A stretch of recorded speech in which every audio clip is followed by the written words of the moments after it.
Good evening, everyone. It's Sparks here, back for more Final Fantasy XIV. Well, with most of the role quests having been done in the last part, we're pretty much caught up with all the content we can do for the stream. But, well, I wanted to really catch up. Before I started this, I did the usual supply and provisioning quests and got enough XP to level up Minor. So we're going to go ahead and do the Minor quest right now. The level 98 one.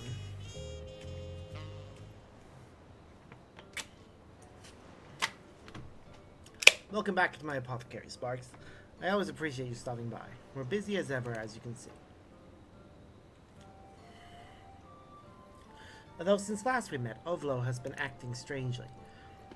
It brushes off all my attempts to help and works with singular focus. I think he still believes he crossed a line in asking about my past and is focusing his efforts more than usual to make up for his perceived affront. All of which is to say I have no work for you today.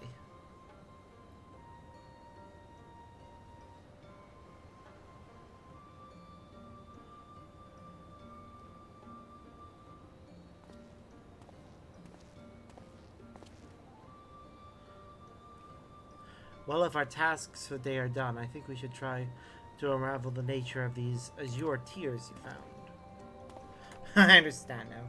You squared away today's work so quickly because you had hoped to employ Sparks' energy on the tears. Not exactly, yet I admit the thought did occur to me. I find it difficult to think of aught else as of late. What could those stones possibly be? Truth be told, I can scarce imagine how we might prove they are connected to a meteor. As difficult it is for me to admit, Master Shunye, your theory remains just that. Yet, if we were to find similar crystals at another location where meteors had fallen, what then? Would that not provide sufficient evidence that the two phenomena are related? I don't think you'll find anything. I've asked all who would listen if they've seen anything resembling the tears. But those worldly of my connections say they are quite singular. Perhaps they're the only objects of their kind in this world. In that case, they will be rarer than any precious jewel. I believe your inability to find any information on them gives us all the more reason to look.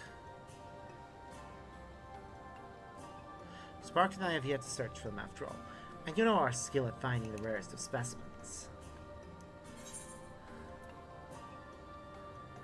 I want to know the truth.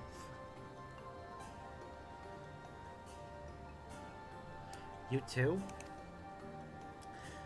Yep. Me too. Very well. But I'll only make this imposition on you once. You've done enough for me already.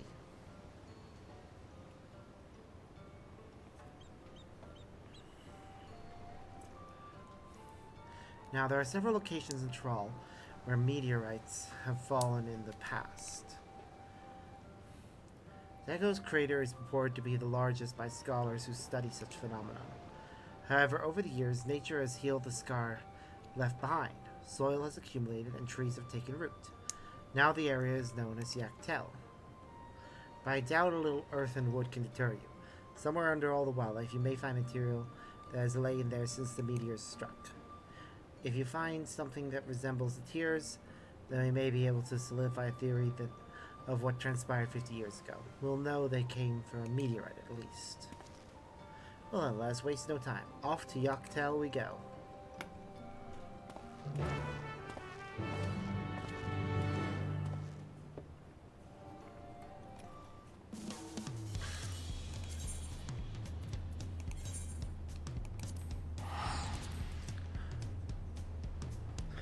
We just need to get 6 that are suitably highly enough leveled.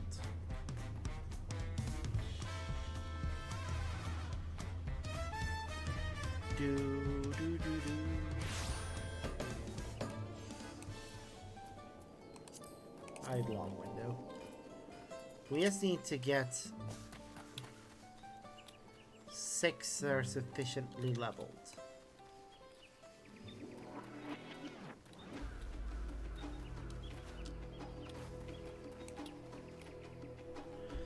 Alright, let's go. Alright, we've got Deep Earth Fragment, however the level of it... There we go, that's better. Okay. Now, we only need... What do we need, actually? 600 or more.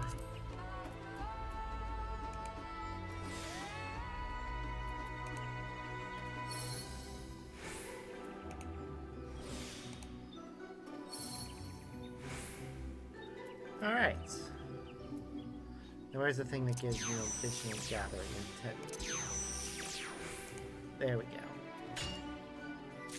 1, 2, 3, 4. Now we just want to consume high cordial.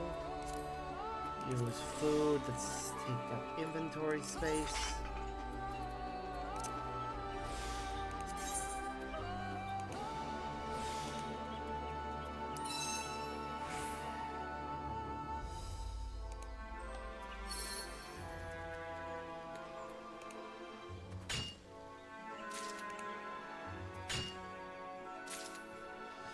There we go, that should be all 6.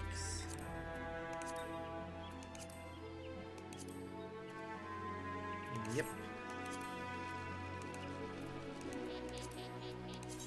I am glad they fixed that whole thing with the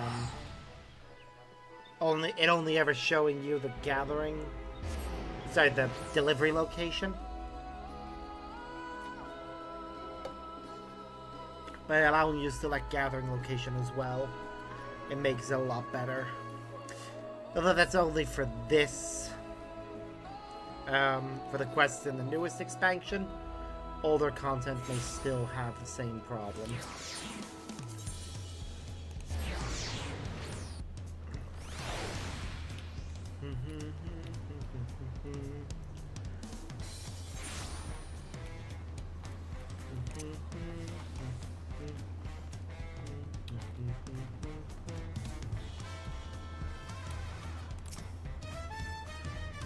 Got roped into this.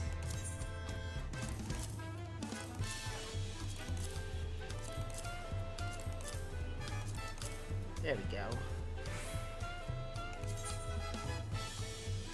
I am aware I can't count anymore purple. Amazing. This is plainly composed of materials entirely different to those found on the surface of Dawntrail. Much more dense, much older. It's shaped so beautifully. Besides, you've done well, Sparks. With both your and Ovlo's samples, we may be able to reach a conclusion at last.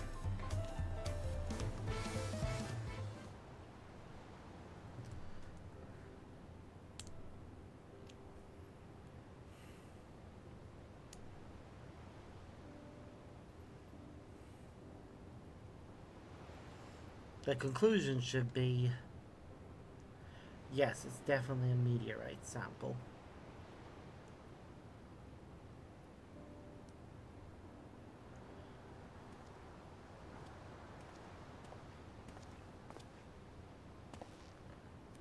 Do you discover out? Well, I was able to detect small fragments of a blue substance. When I shined a light on it, its color did indeed resemble the tears. But even so, there wasn't enough. As far as my ability is concerned, there's no way to say for certain that the two substances are one and the same. I see.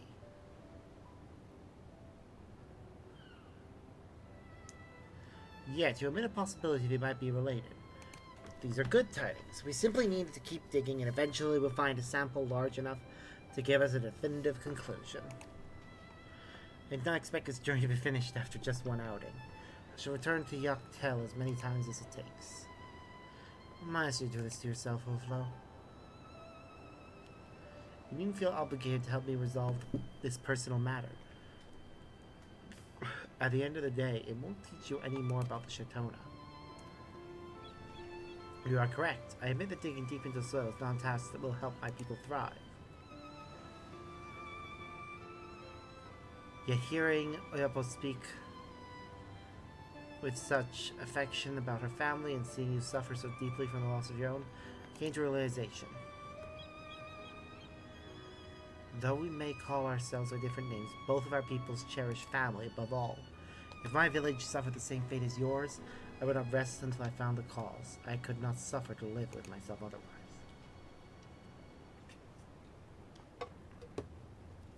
I know you feel the same. That is why you still have the tears, even though they hold naught but painful memories. Before, you said that your long years running the shop allowed you to guess that the stones were related to your tragedy. I know that deep down you started this apothecary because you knew it would bring you closer to an answer. As your employee, it is only me that I should help you achieve this goal. Allow me to help you, Master Shunye. I'm in the same boat. I want to help.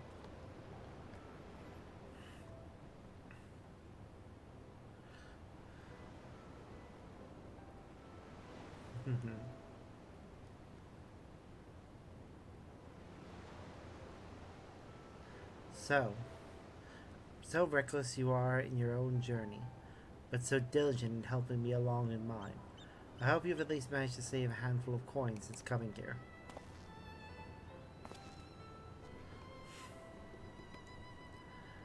If we're going forward with this, I must ask you to spare Yak till future digging. I wouldn't sacrifice the region's natural beauty in my quest, nor damage another's home. There has to be a different way. I shall require time to find it. When I do, I only ask that you be there to help, Sparks. Can I count on you? Of course. Thank you, truly. I'll have to sell a good portion of my stock to pay back the debt I'll owe you after all is said and done.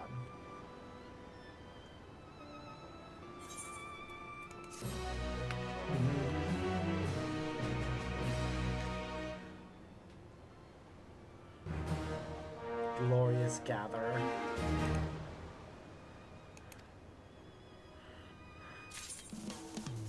Yeah, it's gonna be a while before we can do any other of these quests. That's fine. Switch back to Viper. And fast travel to the outskirts.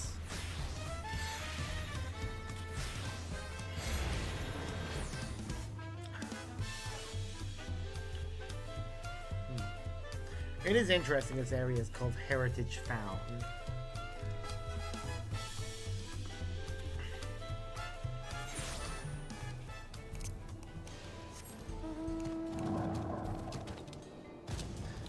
God, I'll be happy when I can fly again.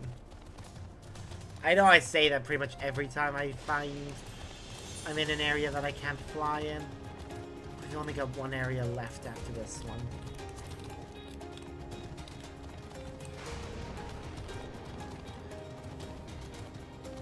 So, it won't be long until an inability to fly won't be a problem. Because we'll have flight for everywhere. Maximum flight.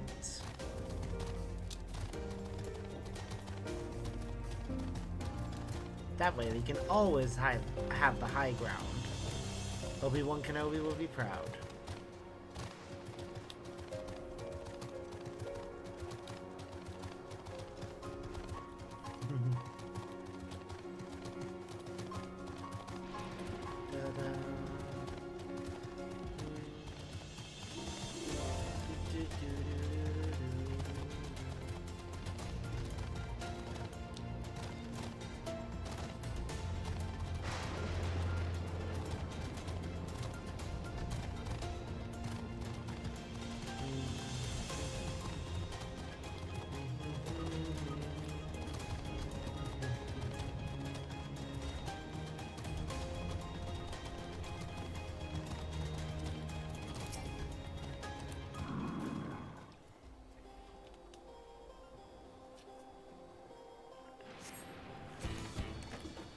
And there's a charged full town.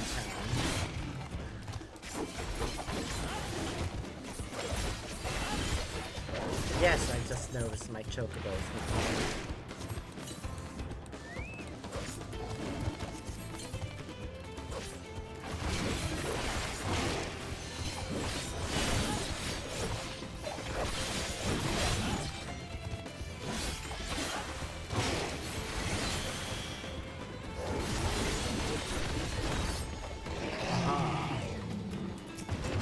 Another one.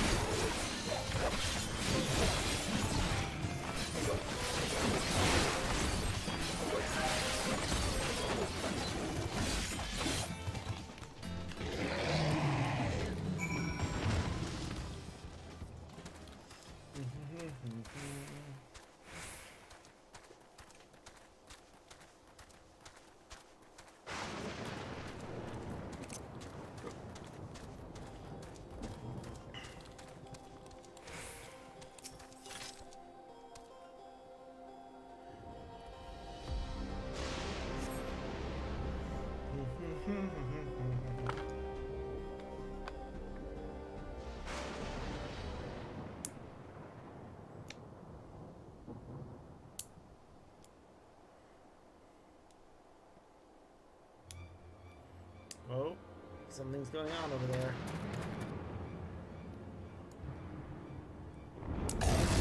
Oh, Katobla Pass. Or at least I think that's what that is. It looks very similar to something I've seen before. This one will do nicely.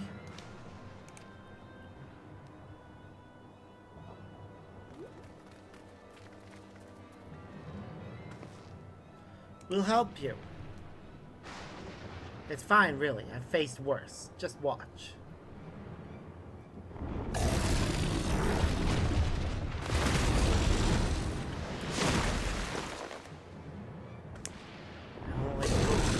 Let us help.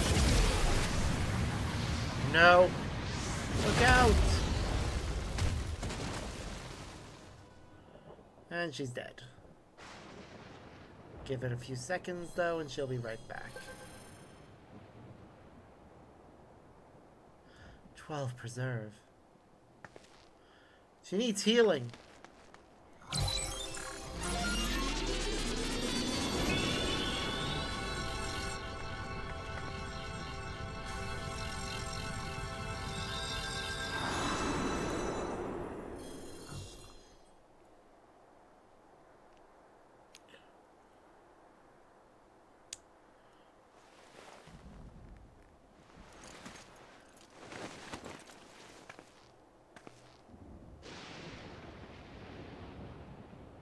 Well then, that's how the device works.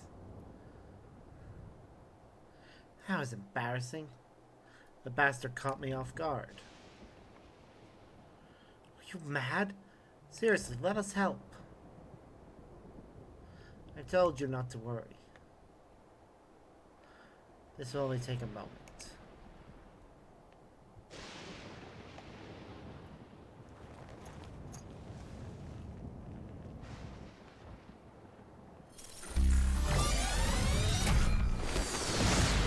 This is what Viralja did.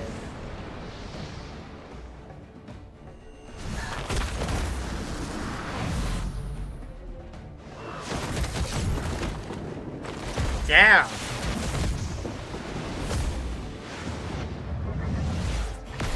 I'm impressed.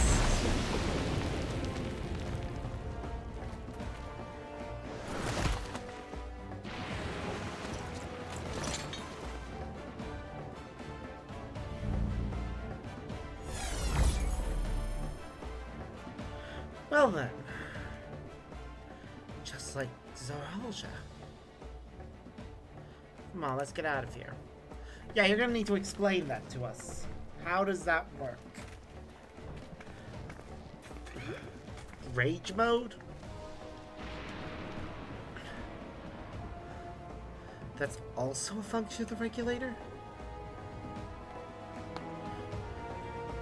It very much just reminds me of limit breaks with Dynamis. It's it's a very similar thing, and could very well just be an alternate expression of it. Technology filling in. I think I understand now how Zoralia was able to return from the dead and defeat Papa, but I'm not sure what we saw at the end there. As soon as the regulator turned red, it was as if you were possessed. Your movements became beast-like.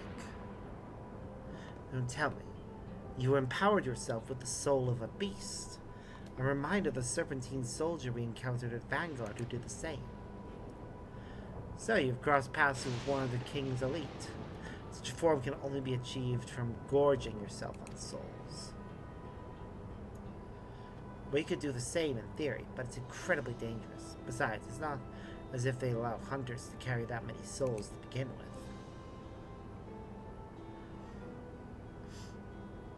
Well, I should be getting back to work. Take care.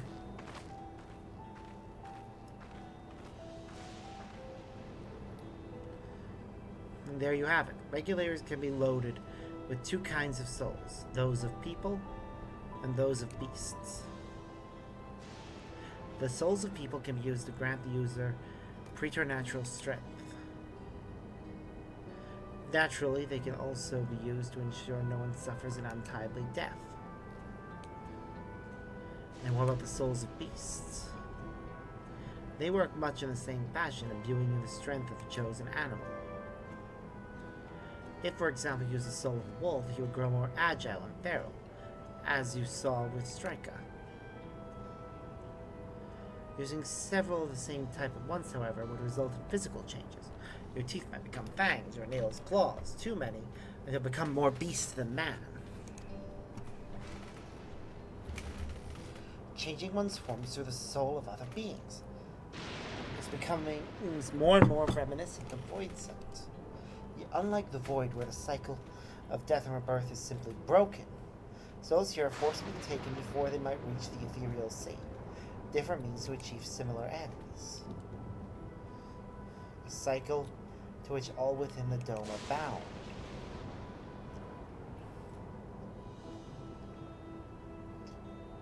This is wrong. This is all wrong.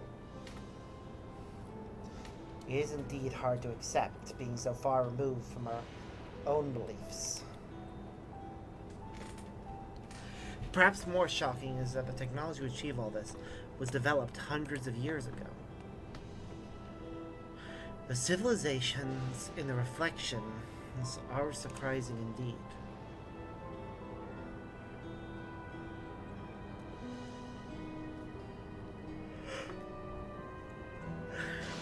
Yep. That's an understatement, I think.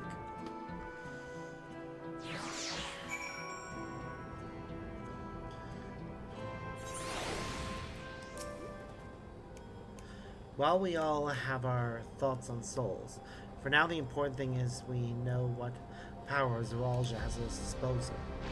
It is one thing to separate corporeal ether from incorporeal ether.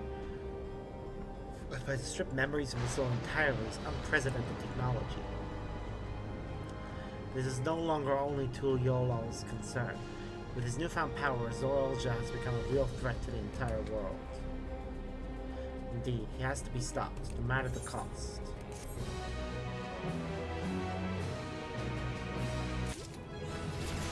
And we leveled up again.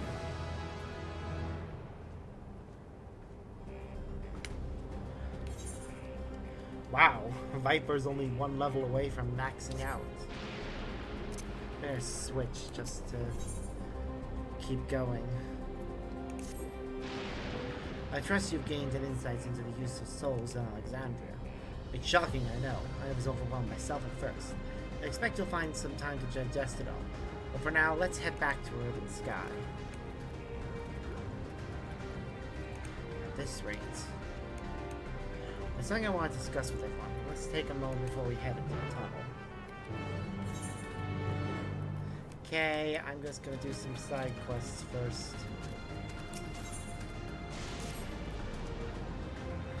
Rough place for a stroll, ain't it? I'm impressed you made it out this far. If only my trainee had the same grit.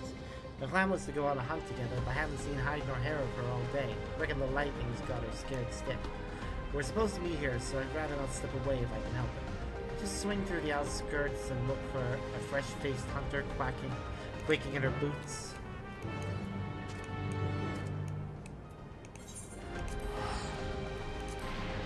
We'll go back to the city.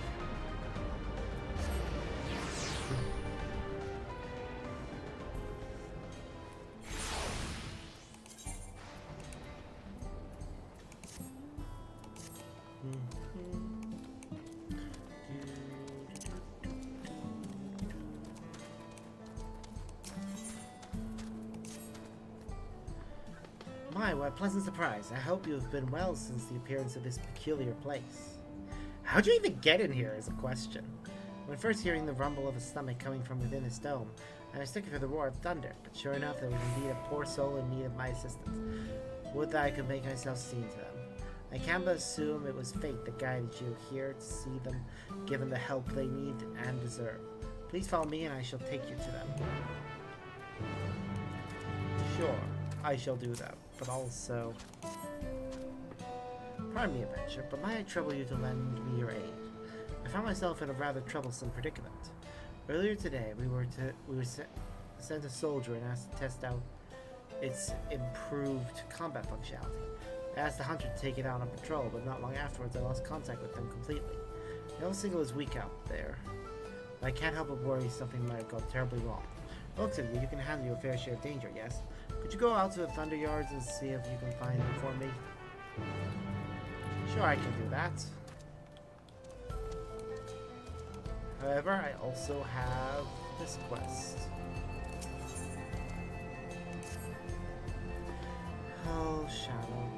What am I going to do with you? I keep telling you to take a hunter with you when you leave town.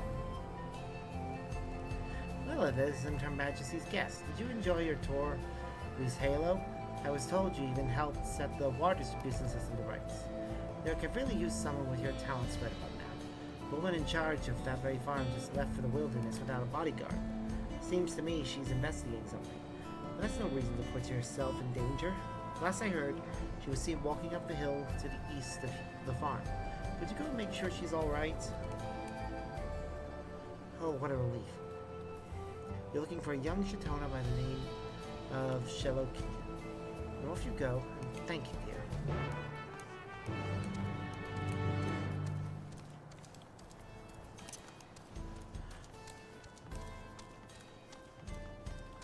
And there's the trainee hunter. Can I help you? Your boss is looking for you. My mentor asked you to come find me? Oh no, I'm not proud to admit this. Lightning is making me weak in my knees. That's not a good way. This is rather embarrassing having only just met, but it always helped to sell my nerves when the other hunters would cheer me on. Ask you to do the same?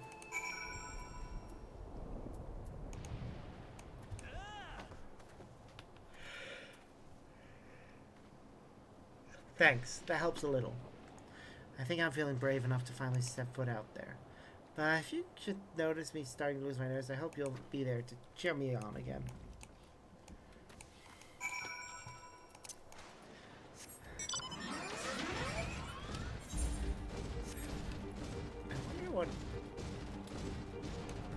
I am looking forward to actually getting to go to the other side of the wall and finding out the history behind the ruined architecture over on that side. Because, yeah, it looks familiar, weirdly.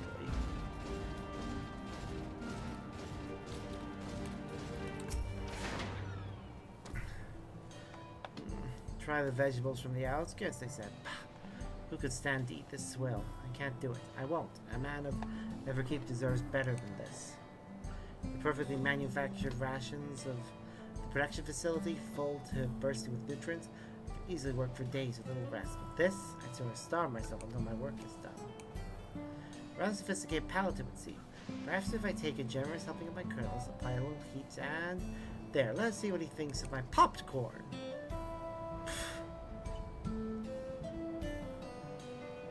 What in blazes is this? This is absolutely delicious, light and fluffy, yet also crunchy and perfectly salted. I've never seen such a thing in Solution 9. You say this was made from a vegetable? It would appear the plants grown down here are not to be underestimated. I believe I owe the farmers an apology. Haha, the popcorn was a rousing success. Convinced himself the food should simply be taken as they are, never realized they can become so much more given the right preparation. It's starting to see someone so simple as pop girls could give him a newfound appreciation for food. With that, I believe our work here is done. I can scarcely imagine where my search for bellies in need of nourishment will take me next. Wherever that may be, I should be glad to see you there. Safe travels, my friend.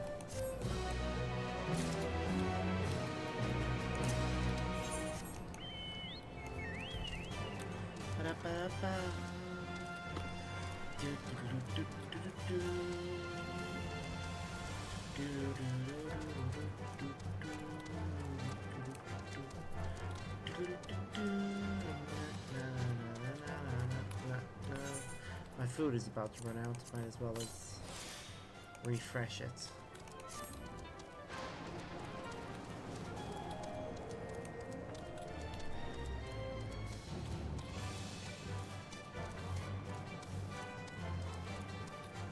If only so I can start working through all the food I have.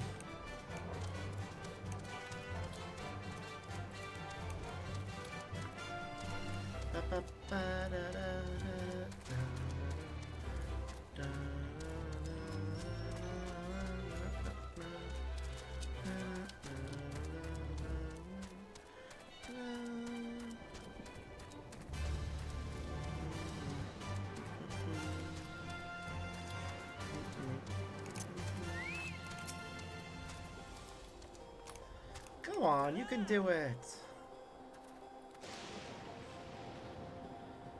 Thanks. Look, can I ask you something? How are you not terrified of the pylons? I know they function as relay points for the energy gathered out here, but they quite literally attract light. Every strike is like an explosion, rattling into the bone. I hate it. It's not much safer standing around here, so I may as well keep going. Stop again when you can really psych me up, okay? Will do.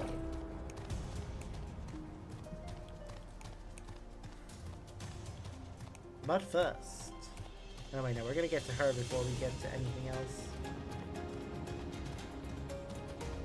Well, the main scenario quest over there as well, but...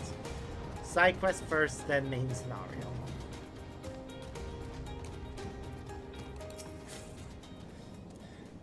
Can't take a sim, I wanna go home. Ah, you can do it! That may not seem like it, but your moral support is a tremendous help right now, sir. It's so close to the rendezvous point, but the War of Lightning really isn't helping my nerves. Maybe I'll pretend it's an asteroidia. The big bloodthirsty asteroidia.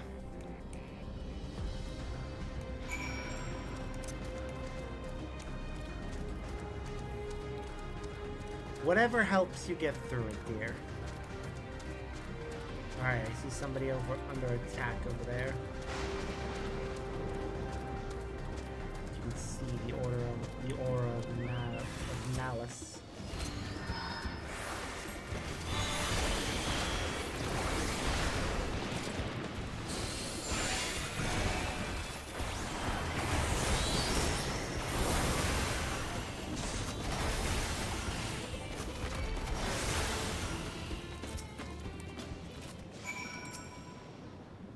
Okay, talk to them. Saved my life for a moment there. I thought I had to use my regulator. Now I somehow doubt an adventurer like you just so happened to be passing through. The Reacher sent you, but didn't he? You better head back to explain what happened. You may as well come and join me. I surely want to know you're safe.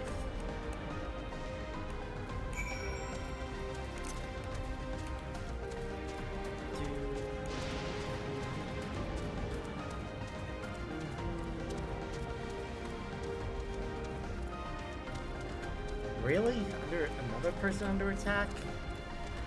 Fine.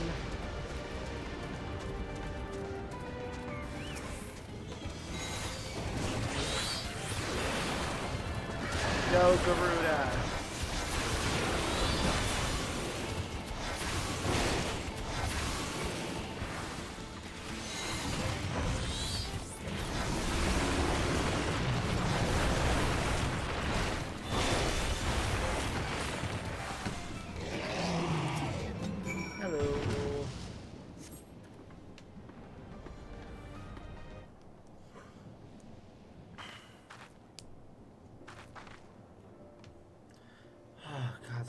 was the last of my soul cells.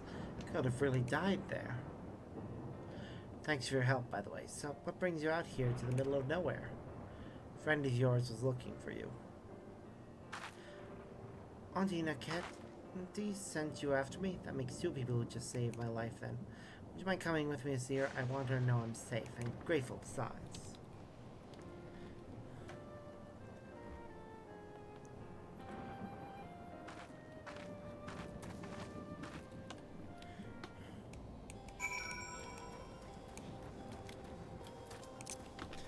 Okay. I'll return to town after I've continued with the main scenario a bit more. Seeing as it's out here.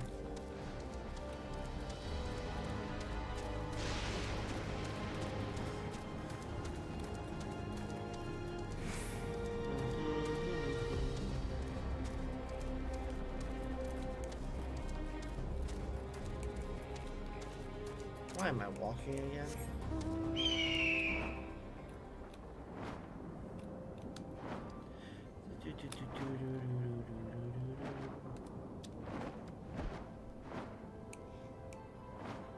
Right, talk to the veteran hunter.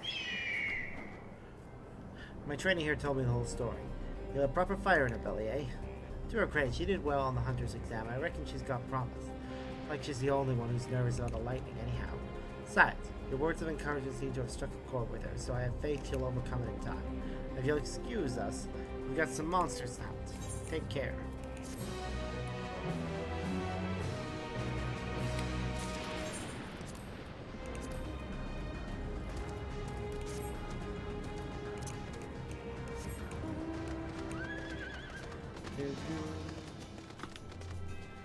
Off we go.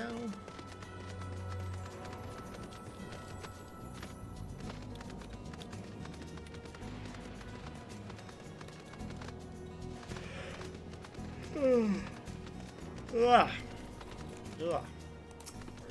I have not been sleeping well. I may just do a short stream and only go for like 2 hours. I'm sorry for delaying us, but I have some thoughts I need to share. Both technology and values, it's plain there's a wild gulf between Tuliolo and Alexandria. While Zoraal knows everything about us, we know hardly anything about what he's become. Indeed, we haven't even seen what lies within that enormous tower Everkeep. So here, I'd like to make a proposal. That is, we work with Kafkawa and her people. We need to learn as much as we can about the enemy. The quickest way would be to join hands with Oblivion.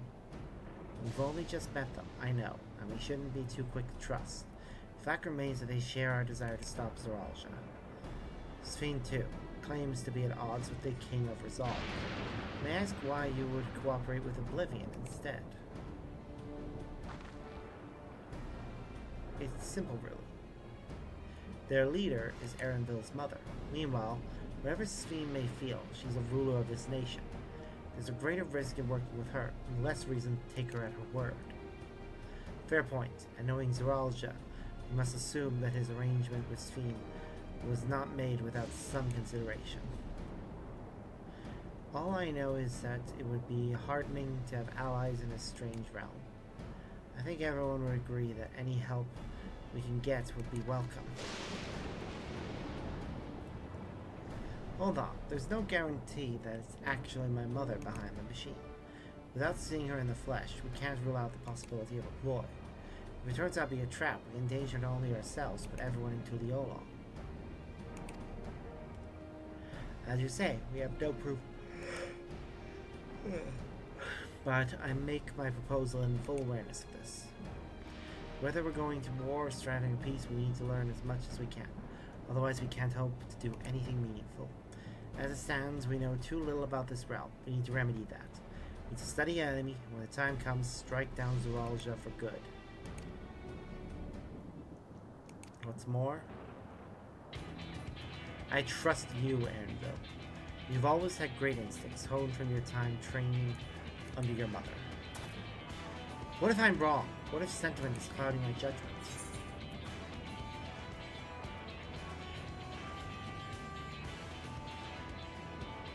If it's a trap, then we'll deal with it when it's sprung.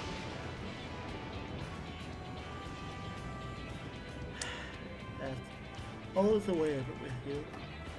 Yep. Fine, if you're set on this, then I'll say no more.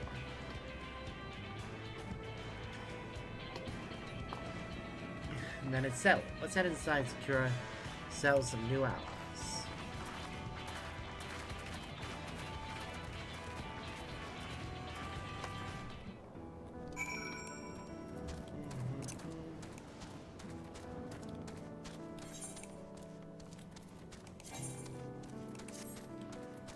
Plus, we may start getting better gear as well.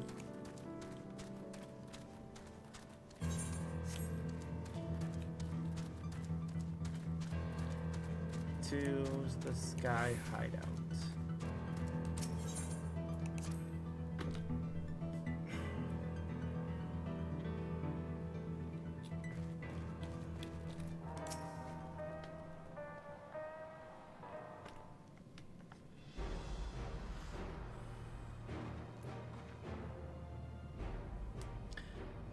Kafkura, there's something I need to tell you and your people. We came here for no other reason than to strike down Zoraija.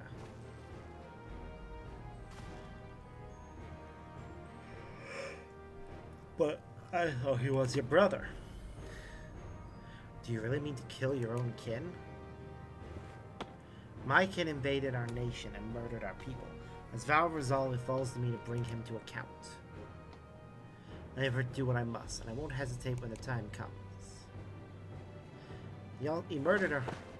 Like us, you and yours oppose Zoraija. Leavis proposed that we work together to stop him once and for all.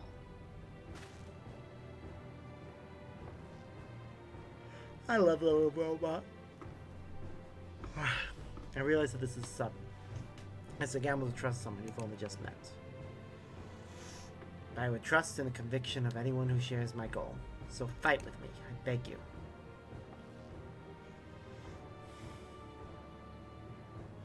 As you say, our goals align. I don't doubt your resolve in the least. If you hadn't proposed working together, I would have done so instead. Truth be told, it's been tough going at it alone. While we've gathered ample intelligence, we don't have the strength to take decisive action. Besides, how could we not trust you? My only son is with you. My fussy little bun-bun. He's all the reason I need.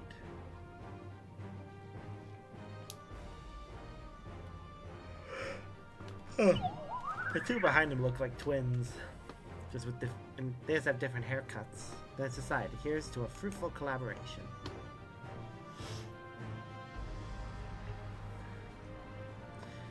Thank you, Kua. Everyone, together, we'll achieve great things, I'm sure of it. Let's not waste any time. We've been wondering about Zoraija's whereabouts. Is there a palace inside that tower? After a fashion. The king resides on the uppermost level, but while Queen Sphene has a penchant for going out in public, he seldom shows himself. What's more, his movements are highly classified. Not even his commanders are privy to that information. If who knows where he is at any given time, it could only be the Queen. Even if we don't know his whereabouts, Zoraija will eventually march on Tuliyollal again. That's when we can go after him. The drawback is that we'd have to wait for the invasion to happen. Innocents could be put in harm's way. There's also a possibility they'll leave everything to his minions and not command the army in person.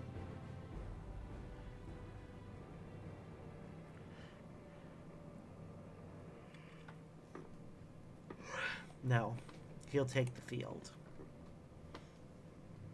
What makes you so certain? My brother has always yearned to surpass our father. That's why he attacked Tuliyollal. After waiting for 30 years, the first thing he wanted to do was demonstrate his newfound strength. But killing Papa didn't satisfy him, so now he's bent on proving himself stronger than me and Kona, who bested him in the right of succession. They challenge him to strike him down. He wants the duel to show everyone that he's superior to Dawnservant, and he won't let his minions deprive him of the pleasure. Then why hasn't he appeared and given you your chance? Surely he's aware of our presence here. At that, I can only guess. Perhaps he wants to dazzle us with his wondrous realm. But if he won't deign to appear, we'll force him to do so.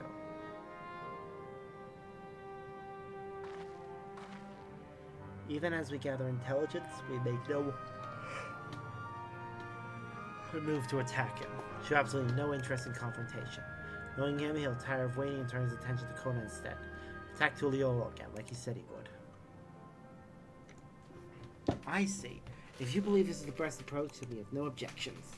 Any campaign against Tuliolo requires that Zeralja lead his forces through Vanguard.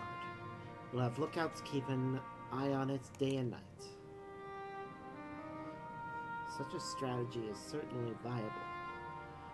If we're proceeding with it, though, we should warn those outside. Indeed, they'll need time to repair their defenses. I should be glad to coordinate our efforts. I'm already in regular contact with Ishtola. We'll make sure to keep our comrades apprised of developments. You can leave Vanguard to us. We'll send word at the first sign of movement. It seems we have a plan.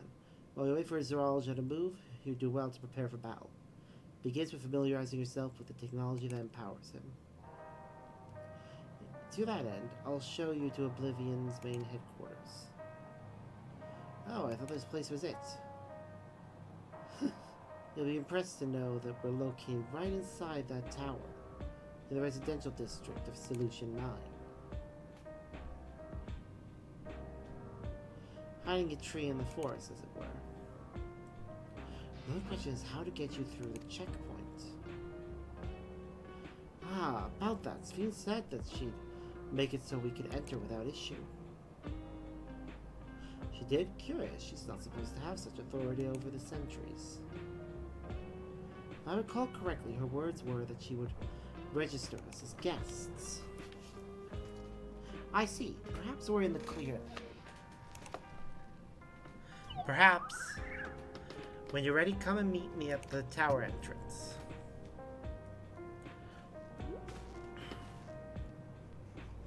Before you head out, give us a moment to introduce ourselves properly, eh? After all, names are good to know when working together.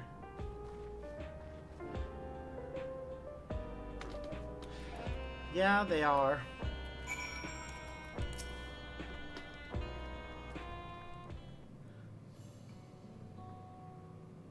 While Oblivion has operatives all over, we're the main crew here. I'm Geo, the leader of this hideout. The family young twins, I thought they were twins. Behind me are Nostalgia and Wayakwi. I'm Nostalgia, it's a pleasure to meet you. My sister and I were born and raised inside the barrier. We've been with Oblivion for 3 years, and our main duties are surveillance and provisioning.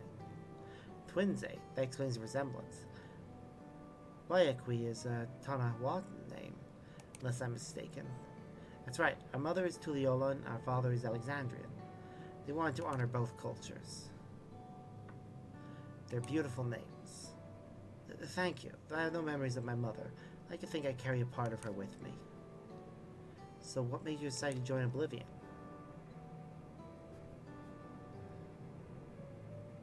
We wanted to avenge our father. Ambrose was his name, and years ago he was taken away after a scuffle with a soldier over a disagreement. It was a minor incident, so at first we clung to the hope that he'd be released. When months went by with no words from or about him, we made the decision to remove our regulators. We'd already lost the memories of our mother. We didn't want to lose those of our father as well. They've all forgotten about him now, everyone who had known him. Bastard! Even here he thinks nothing of his own people. Sometime later we were approached by a member of Oblivion, hoping to get justice for our father. We joined the Order. I'm sorry, I didn't mean to darken the mood. No, I appreciate you sharing this. Together we'll avenge your father. Yee. Thank you. Something tells me you have what it takes. You introduce yourself too. Go on. It's pretty much the same story for me. Well, mine is a Tanawatan name. I haven't the faintest just how things are outside the barrier. So I dreamed to go and see it with my own eyes. Our mother's homeland. Once peace is restored, you must come and visit. The wilds are beautiful and food delicious, and everyone is so nice. You'll love it. And that's us here. You'll meet others in the back room. That's our headquarters. Some of them are a little eccentric, but they have good hearts. All. Yeah, and then Shippy. One last thing. It isn't exactly my place to say this, but thank you for seeking out it's Kafkua. She talks about you so much. It's clear how important you are to her. That's all. Be good to your mother, Silcane. Well, we'll let you go now. Feel free to use this hideout as you like. And we got more food.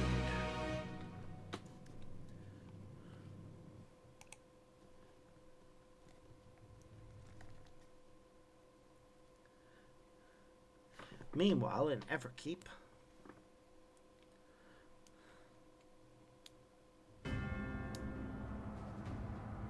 ooh, pretty. It's like it looks like a server room.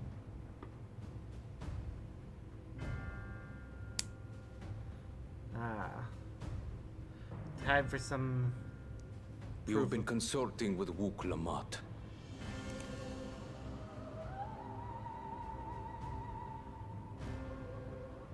No matter. I do not know what you are scheming. But when your realm lay on the brink, you were powerless. You had no choice but to turn to me. She had options. Whatever sentiment you may feel for her, it is my power you require. Is it not? Not if she's stronger. Perhaps. And yet, knowing the love that Wook Lamont bears for her people, how she regards them all as kin, I cannot help but wish to spare her the same pain I have suffered. What's more, her friends possess new knowledge. Were we to work together, we might find another path. Thank you. I like her.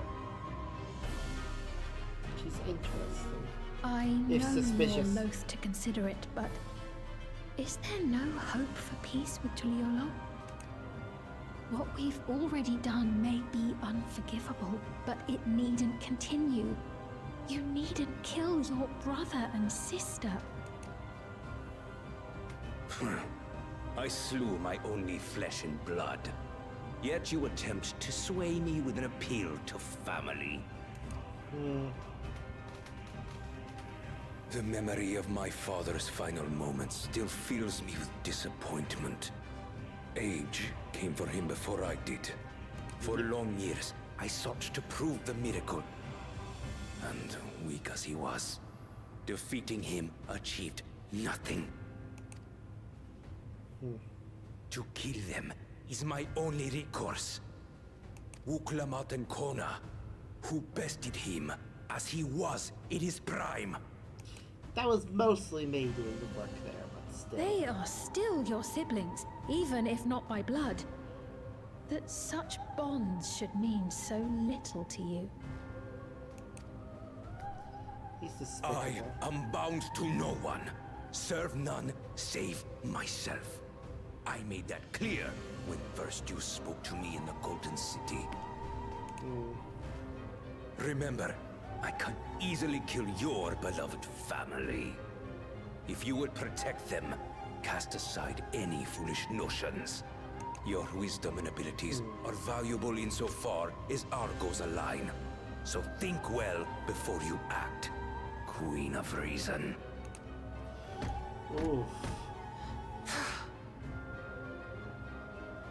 Wook Lamont, if you are father's worthy successor, then you will find your way to me. But should you fall short, I will lay waste to Tuliolal. Damn.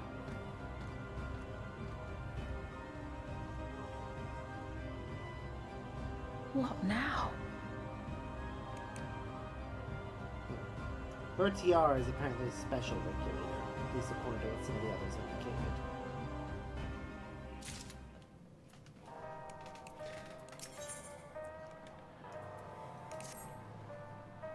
Right. Geiger's Wing, let's head to the tower.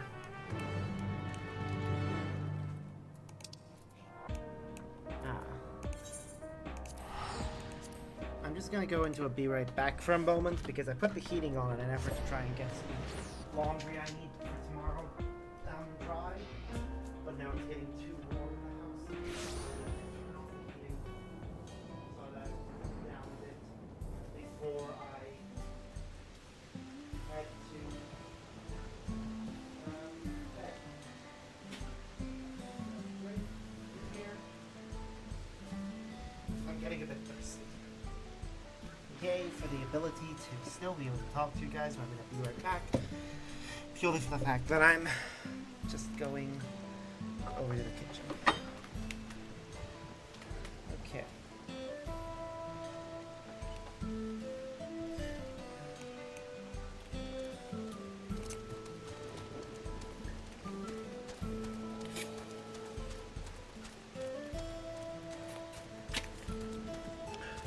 Hello, Dorian, was it? The hunter told me everything. With all my heart, thank you for taking such swift action. These soldiers require energy gathered from lightning, and yet lightning also proves to be their weakness. Apparently took a nasty jolt in the Thunderyard and went berserk. Honestly, why are they tinkering with offensive output when they could be correcting this glaring flaw in the design? Rest assured, the engineers in charge will hear all about this in my report. Sorry for the trouble. I hope this small token will suffice as compensation.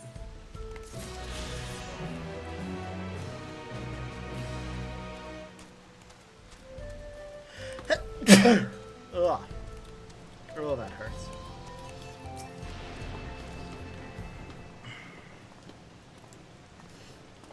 Hello. Welcome back, dear. I can't thank you enough for rescuing this poor, reckless fool of a girl. You're not child anymore, Shallow. Act your age. Now, what do you say to the kind stranger who saved your life? I know I've already told you once before, but thank you truly. I am Shaloki. I am in charge of the Halo. To tell you the truth, I'm still learning how everything works. I used to be an electro engineer, but for some reason, the government reassigned me. And I'm Nakenti, the farm's coinkeeper. Our resident nag, depending on who you ask. Might we get your name, hero? I am Sparks. Sparks rolls right off the tongue, doesn't it? That's a name you best not forget, Shallow. He'd be dead were it not for him.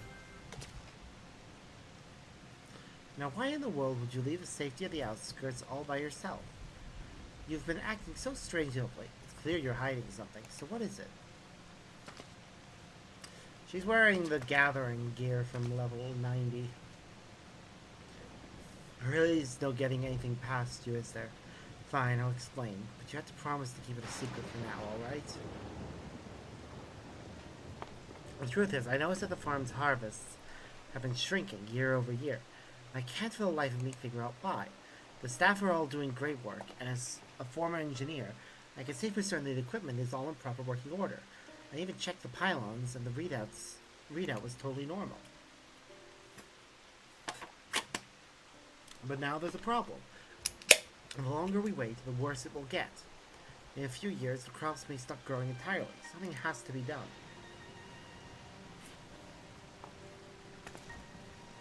Well, it sounds serious, and I appreciate that you're taking the initiative to solve it, but I worry about it, you Shallow. I can't have you putting your life in danger.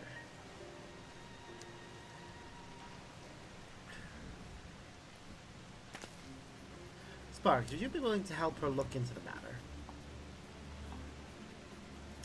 As an outsider, your idea of normal is surely different from ours. I reckon the first set of eyes will be able to spot something we can't. She's right. I can certainly use an unbiased perspective. Would you please help me, Sparks? Yeah, you've got my aid. Right then, with that settled, I think what you two need now is a good meal. Have a seat, and your Auntie Nakenti will fix you some fresh veggies.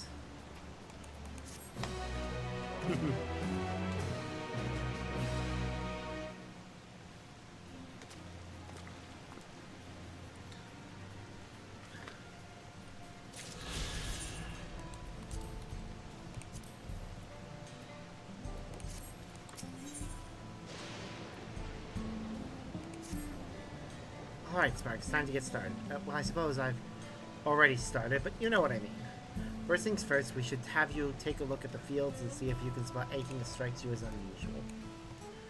You go ahead and make ready, Shallow. As Coinkeeper, it will be remiss to overlook the matter of Sparks' payment before he leaves. I'll send him along shortly. Okay, then, meet me by the bridge just outside town when you're ready. Let's see.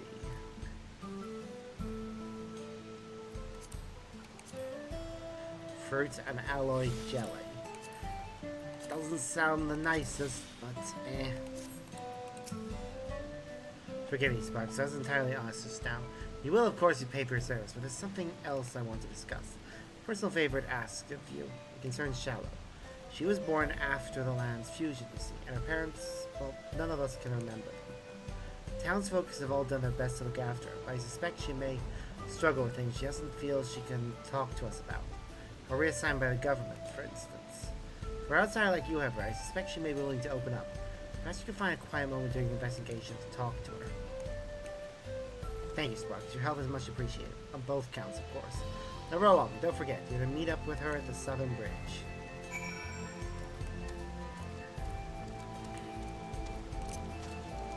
I'm so glad I made the decision regarding having the umbrella auto-deploy. There you are. Auntie really talked your ear off, didn't she? Well, I'll spare you more idle chit-chat. You walked these fields with Her Majesty, right? What was your first impression? Be honest and don't hold back. Any little critiques might help.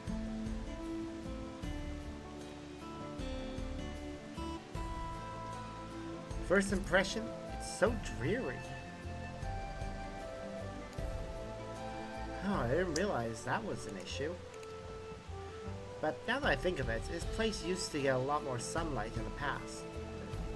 That's why it's called Isolani, after all, where the clouds dry in the Shitona town.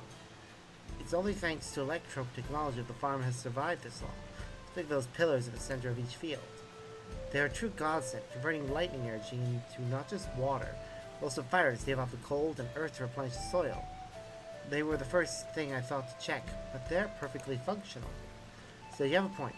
This is exactly prime farmland. Maybe there's an underlying problem with the soil that can't be mitigated with our tech. In that case, I say we roll up our sleeves and examine the fields more closely. I'll take the east side, so the west is all yours. Sound good? Yeah, it sounds good. Great. If you spot anything out of the ordinary, just give a shout. Likewise, if I find anything, you'll be sure to hear me. Now let's get to it.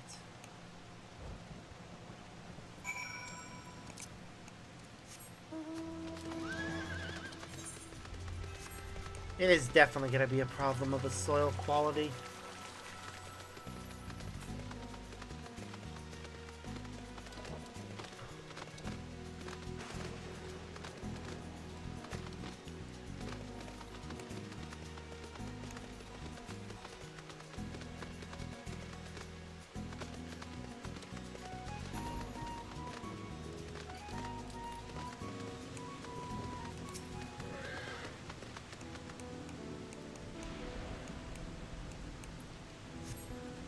The soil is well drained with just the right amount of moisture, an effective electro-pillar perhaps, in case nothing appears to be wrong.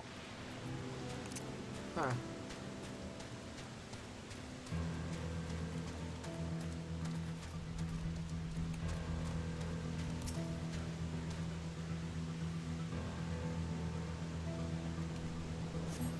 The soil is faintly warm to the touch. Evidently this electro-pillar is doing its job.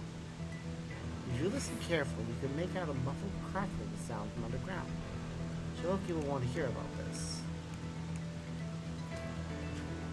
Ah, maybe the electrical energy is being stored in the ground. There's too much down there.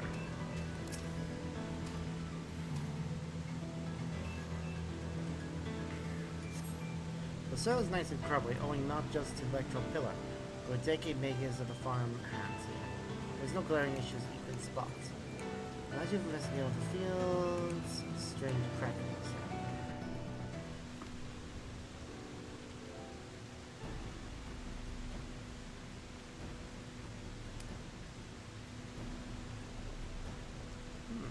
This is the field where you heard the funny sound?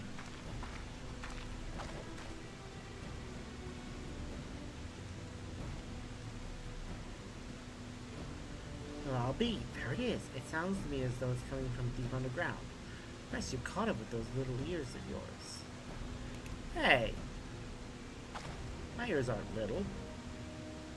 They are majestic cat ears. Not my fault that you get big bunny ears. Should we start thinking? That dialogue's definitely going to be different if you're Vieira.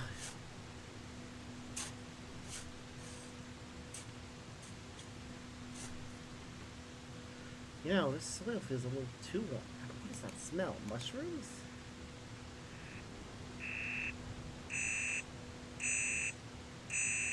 Found something. It's a box. Some sort of measurement device. That's enough crackling, you.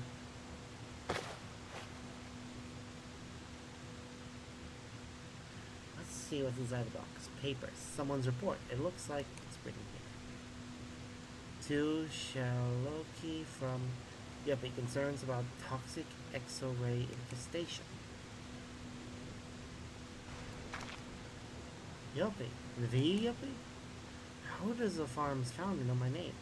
Why would they pen me a letter? I write to you regarding my concern for the future of this farm as well as their potential solutions. This farm survives by the mercy of its technological support. The same crops are planted again and again over a sustained period of time. There's a chance the yields will weaken. Believe it, that's precisely the problem we're having. And what I was suspecting. I was thinking crop rotation. Are they doing that? Because that helps. And you need to let the crop, a field, you need to, if you do proper crop rotation, one field will be resting every year, allowing it to recover. And then the rest of the time, you rotate which crops are planted in which field. It's a brilliant discovery, Spice. I need to sit down and read everything that's written here. You go and tell Aunt Mackenzie about this?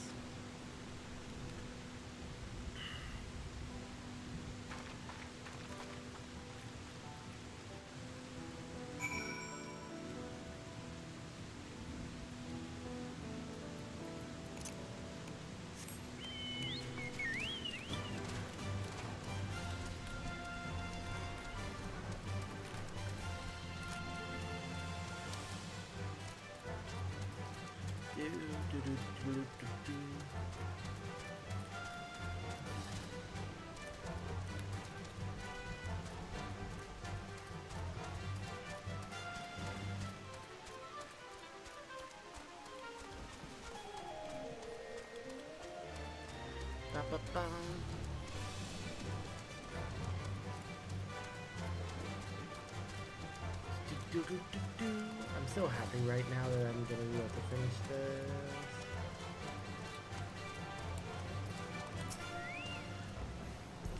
Welcome back. A gleam in your eyes tells me there's been progress. Where's Shallow?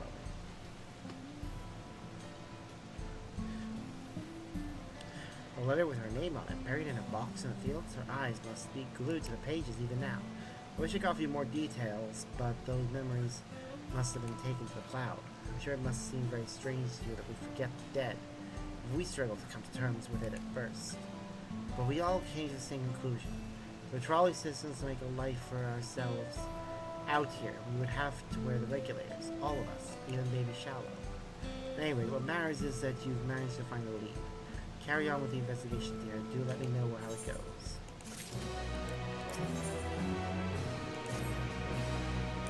Shallow said she wanted to sit down to read, did she? In case I suspect she's at the control tower right about now. There's a facility that houses the town's electro equipment. She's been haunting the place ever since she was a child. Anytime she needs to read something without distractions like as not, you'll find her there. As for why she's still taking the tower, I couldn't tell you. Really, I'll mark it on the map. Go and check on her, won't you? I've been to the control tower before, so I think I remember where it was.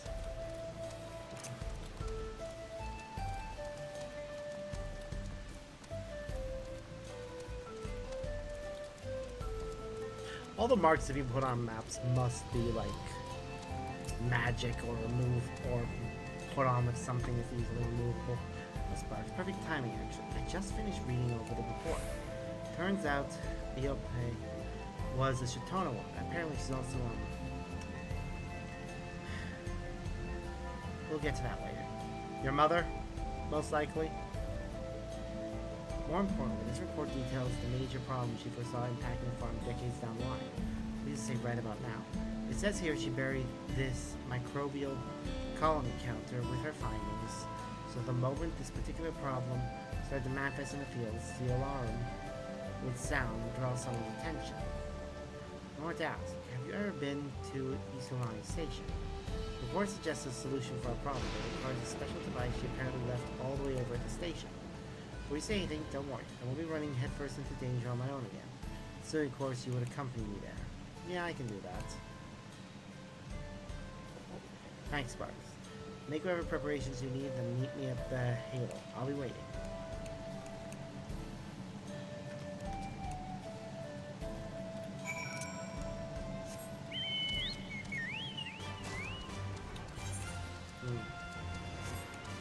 Off camera, I could probably get a lot of what I need regarding equipment if I just replayed the most recent dungeon. But that would also likely put me at the level, put me way over leveled again. And I really want to make sure that I'm using XP wisely.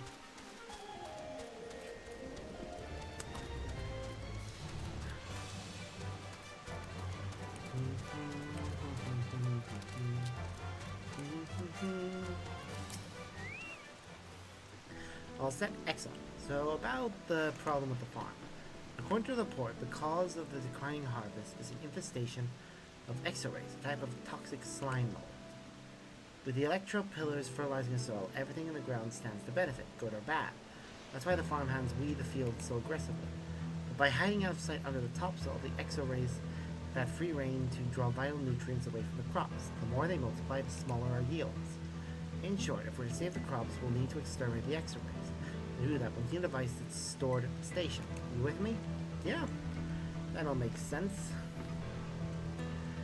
But what I don't understand is why would store the report and the device in two separate locations? Would it have been easier to put them both in the box? Oh well, no point in wondering, I suppose. Shall we be off then?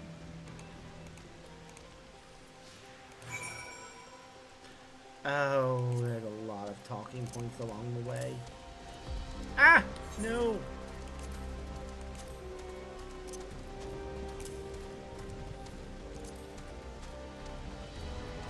Yeah, I had hoped that we'd be able to just teleport, but with all those talking points along the way, I'd rather walk.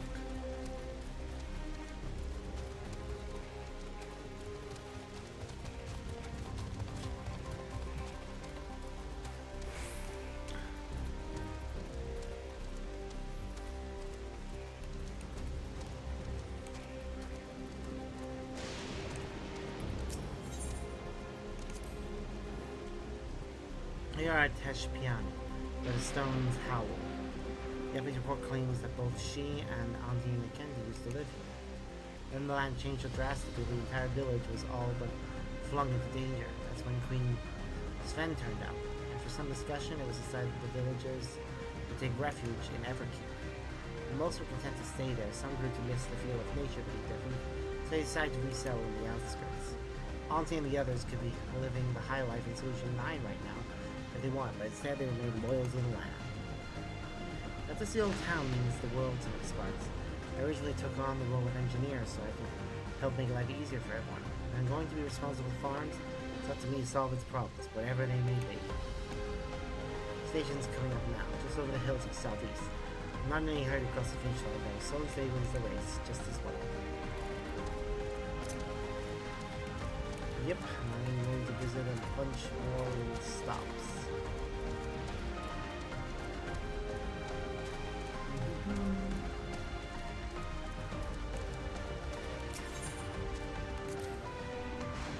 Seems a downright waste. Little though, these houses could be good as new, but I suppose it's too far from the safety of Everkeep. That reminds me, apparently the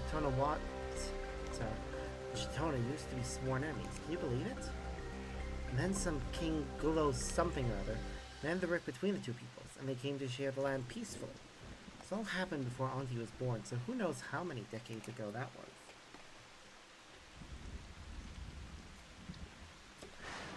For you guys, it would have been like, for you guys, it would have felt like 110 years. But for us, it's only about 80 years ago. I have no idea how old my character is meant to be. No, seriously, that is not something that has ever come up in conversation. A lot of the other characters have their ages specified somewhere in the lore. Like, if I remember correctly, the Levier twins are meant to be 16. And most of the other members of your group are in their 20s.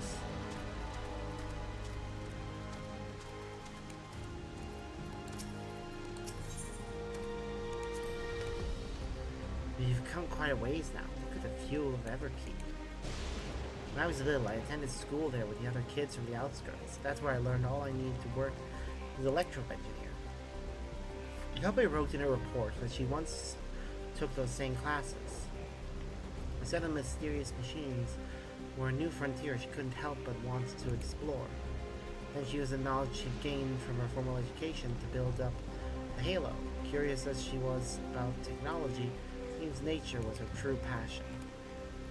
I think about all the love and care that went into Halo. I'm not sure I have any business taking charge of it. Hemp, we're nearly there. Let's hurry and secure Yuppie's device. Honestly, I do wish that the game was fully voiced instead of only some cutscenes being voiced. I get why it's not fully voiced. That would require a lot more voice actors and thus a lot more money. But still, truly a sight to behold, isn't it? I hope someday I get to see one of those huge train things running on, like in the old days. I always have my suspicions, but now that I'm seeing it in person, I've actually been here before, back when I was younger. All my life I thought it was just a silly dream I had. I remember walking along the tracks, hand in hand with some grown-up while they talked to me about the station and the lands beyond. I might know who it was. Your parents.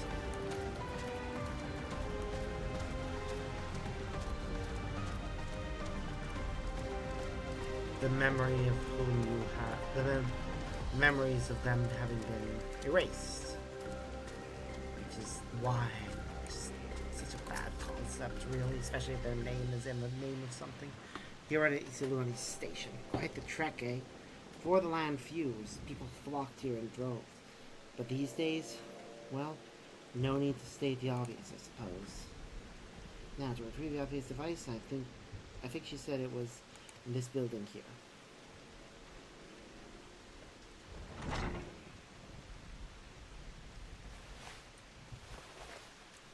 Storage cupboard, bottom shelf. Way back. Aha! You got what you came for. Here we are. Apparently this special transformer has already been attuned to the farm's pillars. Should have forced the exo-rays out into the open. Do you remember what I told you before about how the pillars convert the power of lightning into nutrients to help the soil? And the X-rays in turn steal those nutrients for themselves? This device will halt the conversion, funneling a massive energy current straight into the ground. One fell swoop, the beasts will be deprived of their food source and given a nasty shock besides. To skip the shocks, they'll have no choice but to form fruiting bodies and burrow to the surface. That's when we strike, or at least that was the obvious plan anyway. Isn't she incredible? She realized our soul was at risk of attracting fungi. She planned a deal countermeasure decades in advance. I can scarcely believe someone as middling as me could have a mother so brilliant.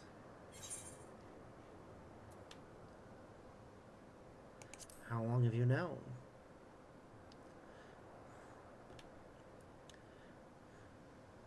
I found some sort of official document together with the rest of the report. It stated that upon Ibri's death, her daughter was to be given full control of the farm once she reached adulthood. Now I've come of age and I've been put in charge of the farm. What else am I to think? But she must be my mother.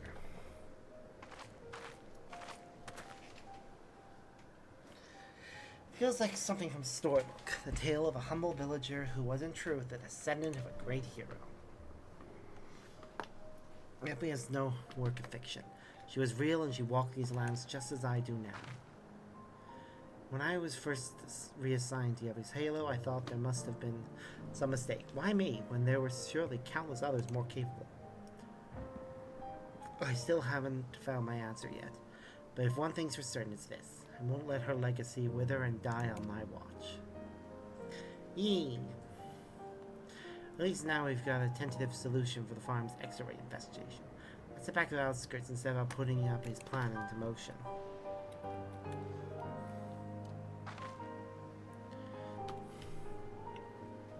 She wanted to inspire you to restore this place. You know something? I think I've come to understand why she hid a device all the way out here. I think maybe, now that I'm a young woman grown, she wanted me to see what's become of the life we once had. It's just a theory, mind.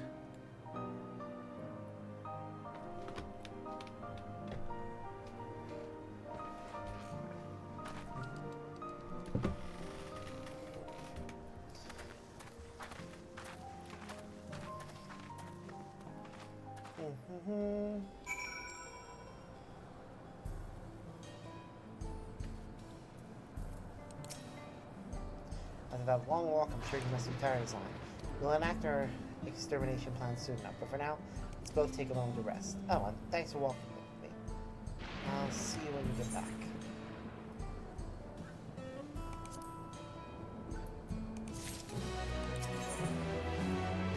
Ooh, this gets us an orchestrion role. Perfect timing, Sparks. I just finished explaining everything to Auntie here. You know, I always wondered why the government would reassign you to Halo. I never imagined you were the founder's daughter. Honestly, I think that would have been better served. They would have been better served choosing someone who was there from the beginning. Someone like you, Auntie. I don't even remember my mother, and yet it's because of her that I was promoted to head of the Halo. I may not be qualified to solve all the farm's problems, but I can at least solve this one. Sparks, it's about time we evicted those unwanted tenants. Once you're ready to get your hands dirty, meet me at the control tower. There's one last thing I think we'll need. Oh, for heaven's sake, here I thought she was worried over something serious. If anything, we were relieved that a local was chosen for the role. Sure, she may be inexperienced. We all know she's got a good head on her shoulders. She'll grow into it in time. I understand this whole ordeal has been a lot of trouble, Sparks, but I want you to know how much I appreciate all your help. I hope you'll forgive a little worry on my part, but you do realize these fruitified X-rays are essentially mushroom monsters, yes? They're more troublesome than they look, so please be careful. Don't worry, I've faced much worse.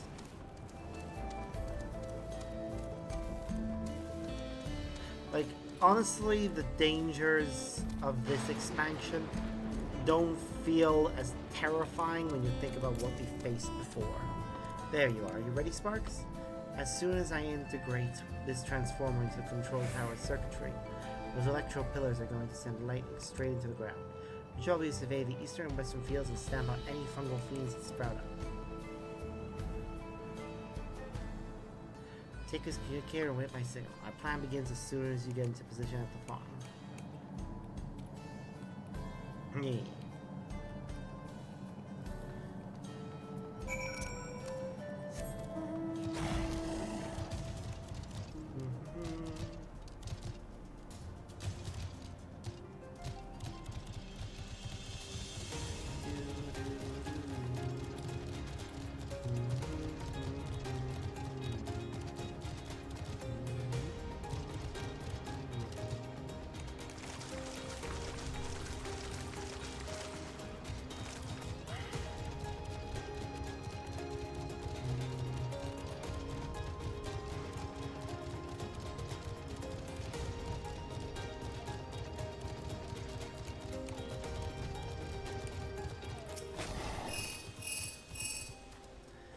Test Spark. Can you hear me? The transformer is connected and on standby. As soon as I activate, the X-rays are going to come crawling up at full speed. There's no telling how many we ought to expect, so be on your guard.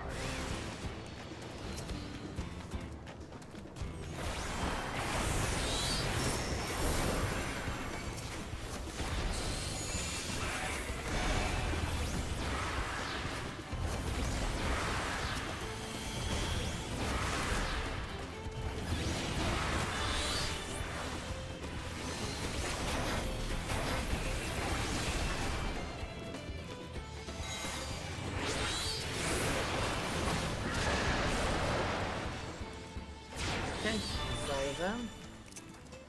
Or is the next field?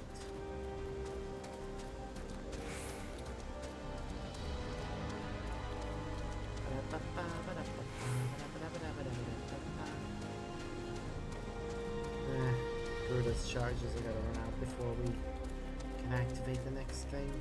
Oh well. Sparks, how'd it go out there? Bert, how many were there? Any? 3. You're incredible. You don't even sound out of breath. Well, if you're ready for round 2, I'll reroute the transfer to the fields on the other side. Once you're all done, meet me near the bridge.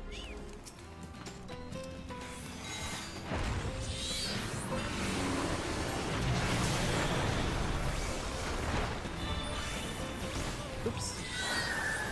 Eventually I became Phoenix. Didn't do that. Well, wait.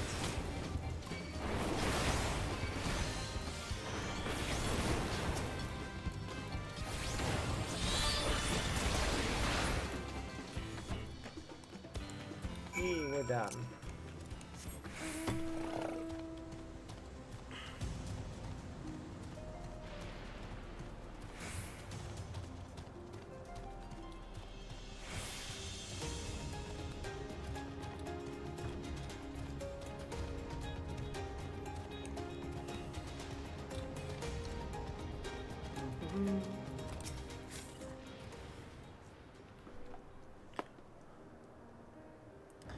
I really owe you one, Sparks. With any luck, the Exo rays should be well and truly exterminated. It is now the matter of changing the soil, of course, and taking measures to prevent future infestations. Thanks to you, the Halo is on the road to recovery.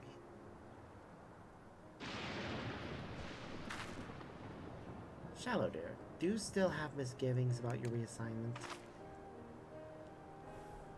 None of us are upset by the idea of you taking charge of the Halo. The only thing that matters is how you feel about taking up the position. If this isn't the life you want, it's not too late to change your mind, you know.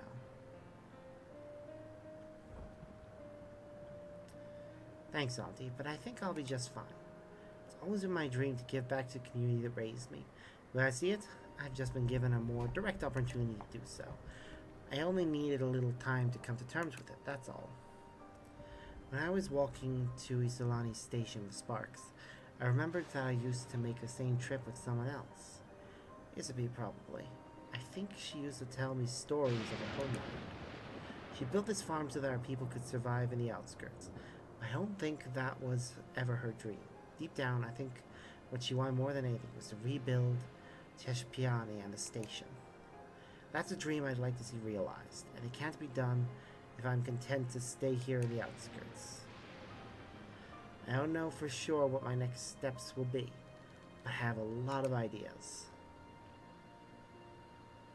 Oh dear, should the coin keeper be concerned, I wonder? Now then, Sparks, if it weren't for you, we may have never gotten to the bottom of this mystery, and the risk of repeating myself, thank you for helping, and for caring. You've helped us more than you'll ever know. And I actually really enjoyed our little trip to the station. Next time I have business out there, you better clear your schedule.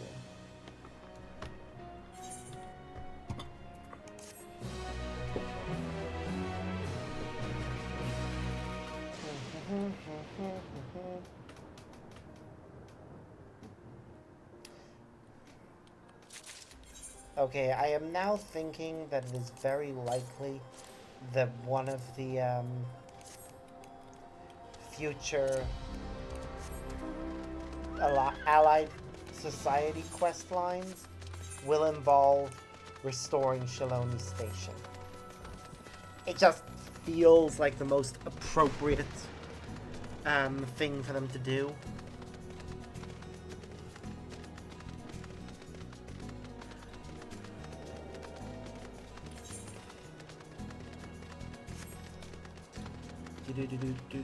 But we'll see. There's no telling, really. You could do anything. But 10 more quests and we'll level up again. Main quest. I mean...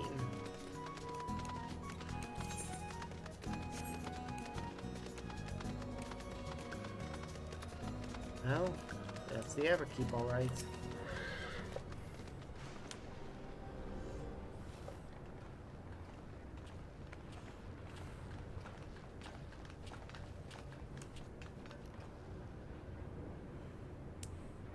Ah, there you are. If Queen Sven has registered you as guests, you should be able to march right in.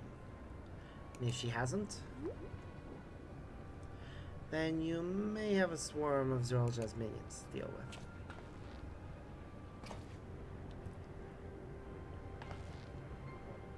with. Nothing for it but to see if Sven has betrayed us, huh?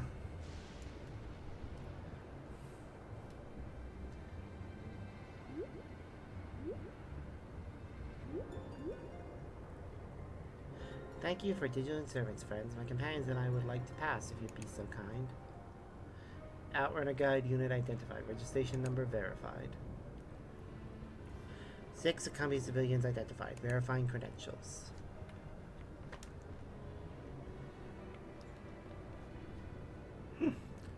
Pausing on each one of us. Credential verified. Welcome guests of Queen Sven. I love how they have nice little happy faces. What a relief.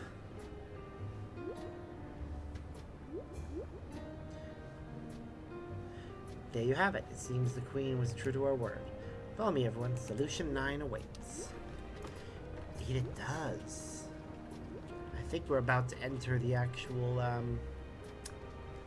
endgame city, where we'll be able to get the tombstone gear when eventually that's available.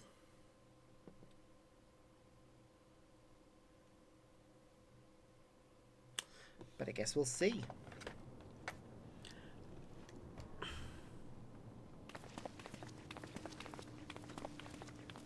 It's equally possible this is just another new area. They're advertising stuff. God damn. It's beautiful. Everkeep. A tower of electrope piercing a perpetual shroud of storm clouds. Yep, Occupying the 9th level of this 12-tiered structure is a residential district called Solution 9. Huh. In so naming their home, what hopes did its founders harbor for it? And did it prove the answer they sought? Wow.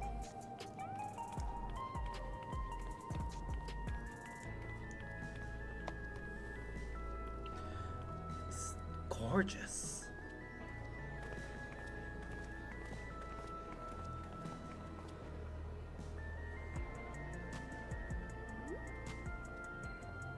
Spectacular, isn't it? There Yeah. are more districts throughout the tower, including industrial ones, but Solution 9 is the largest. Just being here makes my head spin. Yeah. Perfectly natural reaction. I mean, look at the clothing people are wearing. That's just straight up modern. A city of shimmering electrope, replete with strange technologies that cater to every conceivable need. We never dreamed of the life back home in Tuliolo. Yeah, no shit. Who could imagine this? It's a futuristic sci-fi city. While I go and explain the situation to those in the back room, why not take a moment to explore? Certainly will. I believe lived experiences are far more educational than dry explanations. Mm-hmm. And you want to know more about Sven and Zeralja's dominion, do you not? Yep.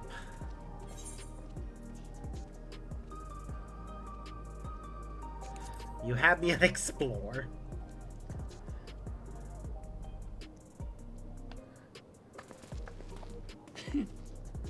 I had a feeling you'd be keen. Of course I am. What do you expect? Just to confirm, while we have been allowed inside, are we also permitted to roam? Well, yeah. Absolutely. As Sven's registered guest, you'll find you're exempt from the sentry scrutiny. Oh, that's cool. The elevator to the uppermost level. I wouldn't go near that. But other areas should be fine provided you act like you belong. All right then, we'll show ourselves around. Yes. Familiarizing ourselves with the technology here will help us prepare for the battles to come. Uh-huh. Try not to enjoy yourselves too much, or you're liable to attract attention. Once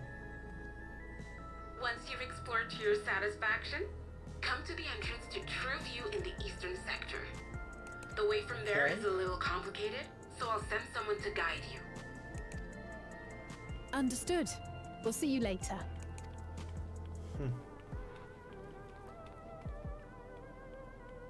And off they go. I shall speak with the residents. Perhaps one of them will recognize the earring. Maybe.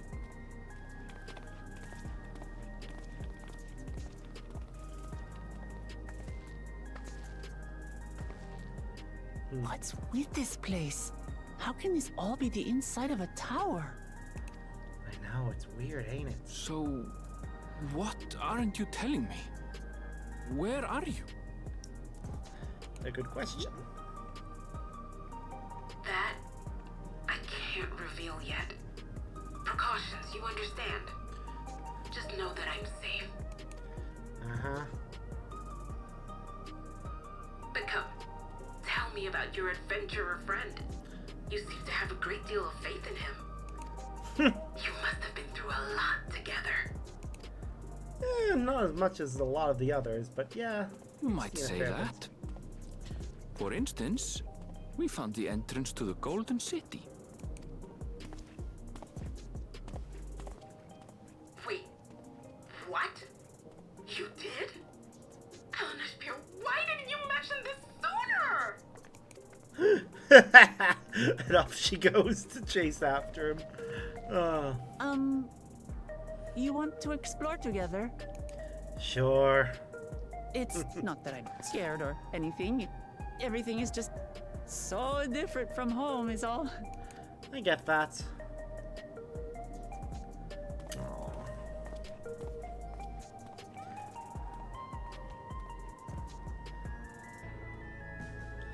Alright, let's take a look around before we continue. I just want to see what the city looks like a little. Okay. Dawn of a new... I got to find out what that's about. Towers inside a tower. I see it, but I still can't believe it. For now, I say we proceed straight ahead.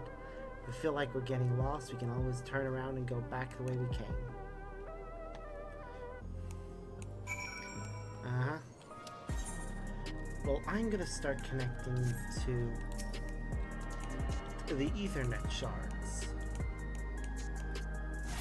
Also speak to this person, Leander. Hi there. Packet of angel snacks are all the rage at the moment. Okay, is that a merchant on the other side or just somebody who's standing around? Standing around. Merchants are over here, it looks like. Damn, this is beautiful. Like, again, they put so much effort into everything about this expansion. Right down to making a beautiful, futuristic looking city. Like, there are elements of this which look very modern, like present day sort of aesthetic. But there's definitely that distinct sci-fi edge that just makes it stand out. I mean, look, there's vending machines. I'm so excited by that. Let's see. Over here we have residential radius 9 to 11, and here was 914. Oh, I see how it is. The residential radiuses are numerical. It's not 9 to 11, it's 9-11. And so on and so forth.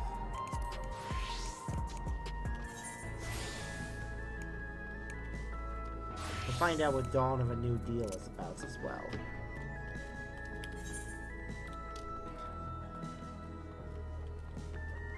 This is the commerce section after all.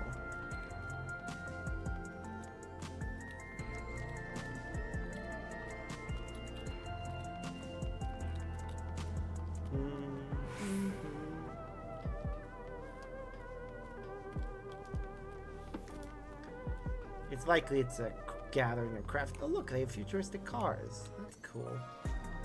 Air wheelers. Can we get one? Can we get one? They're expensive as fuck, but the answer is yes. Oh, I'm gonna need to save up for that now.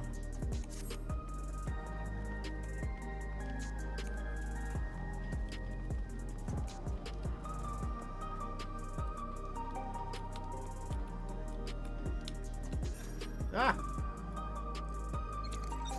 Okay. Well then. That's interesting. I don't know how to feel about the teleporting lifts.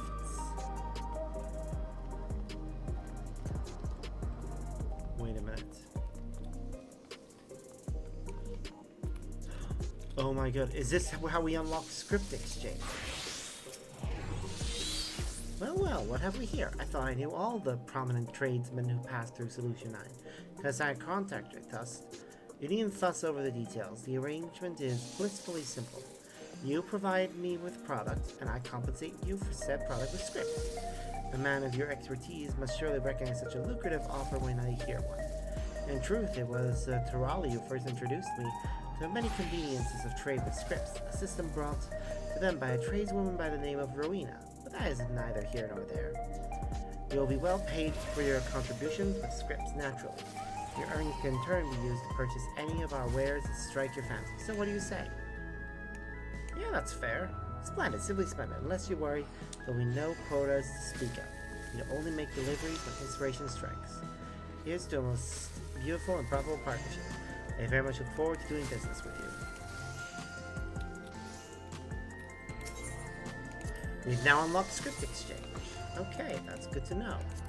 Let's take a look and see if they've given us higher level gear. Okay, so at present, that is the best gear available to us through purple scripts. I'm going to take a look and see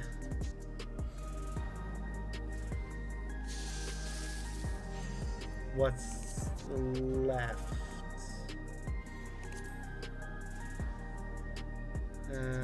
Tales of local Dawntrail miners, creation of legendary ores, ore veins, and gem deposits. I'm going to take it. Wait, hold on, actually, before I do that. Sorry, just want to check something. Because we need to spend stuff. We'll get the Dawntrail ones.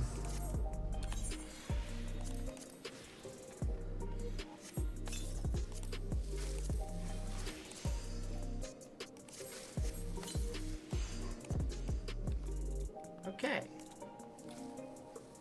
And that gives us a lot, actually. There's a delivery Moogle over there. I should get my mail, actually.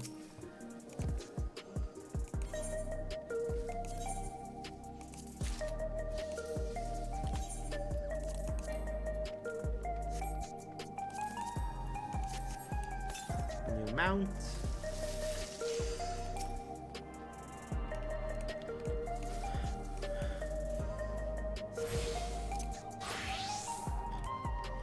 And we have a lock script exchange, which is great.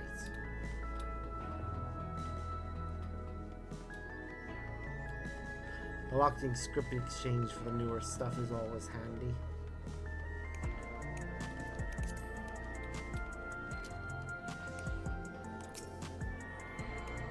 But it's also likely that that area we just saw is going to be the, that's going to be important later. Alright, well, we synced with that aetherite. So now we can teleport to it whenever. Crossroad already? This place is too much. I have no idea where I should go.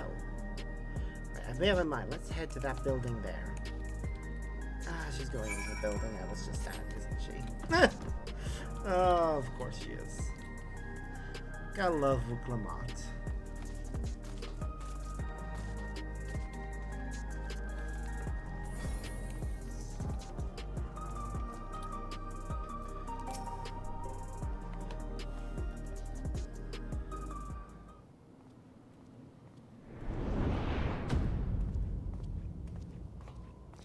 Ba-ba-ba-ba-bum.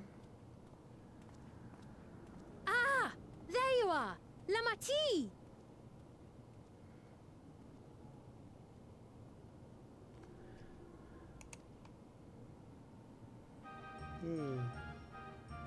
The queen is XIV. here. Yep. I was worried you might have had trouble at the checkpoint, but I see everything went according to plan. Yep. We're here. Well, that's thanks to you.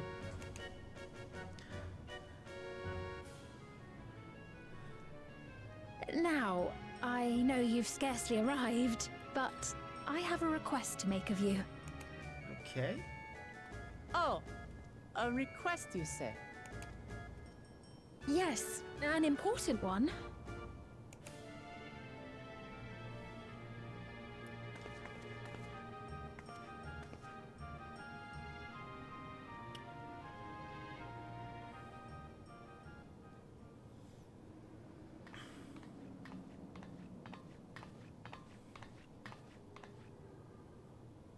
I'll say it plain. I want you to make peace with Zeralja. Not happening. What? I thought you said you weren't on his side. We have come no closer to seeing eye to eye, nor do I condone his methods. Be that as it may, I don't want you to fight him. I don't want you to regret a decision made in anger and haste. I understand her perspective. Unequipped with regulators as you are, the risk is too great. I appreciate your concern, but you ask the impossible. Zeralja murdered our father. His minions slaughtered our countrymen. He will never renounce his war. Yep. As vow of resolve, it falls to me to stop him. I know you love your people too, and so you must understand how I feel. Why I cannot, will not back down. Yep. I understand completely. I do understand. All too well. Let me say only this then. Zeralja will use any means to win. If you would protect your people, return to them at once and prepare. Prepare as best you can. It may ring hollow coming from the queen of an enemy nation. But unlike me, you still have the power to determine your own fate.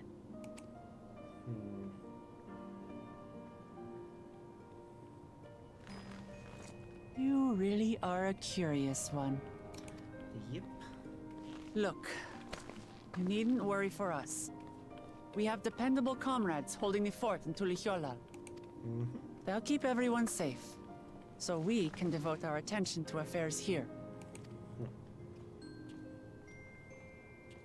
Please.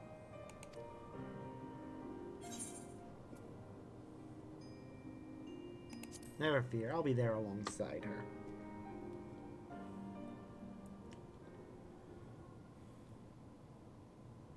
So you have comrades on whom you can rely.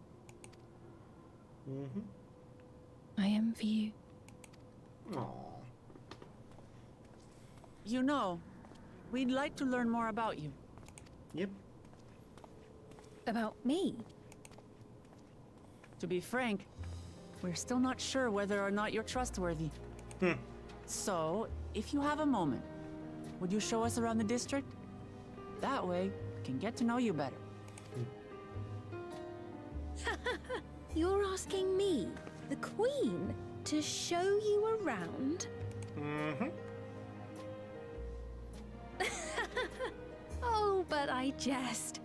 I'm flattered that you've taken an interest in me. Very well. I shall be your guide. You're my guests, after all, and teaching you about my realm would be a pleasure in and of itself. If you like, I can introduce you to my citizens, too. I consider them family, as you do yours. By all means, we're in your capable hands. That you are. This will be an enjoyable and enlightening tour. I promise. Ooh, I actually want to take a look at the new gathering gear and crafting gear.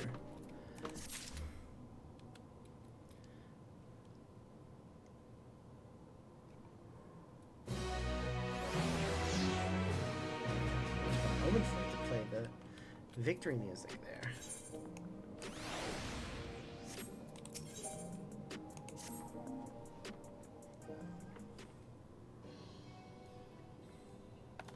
Let's begin then, shall we?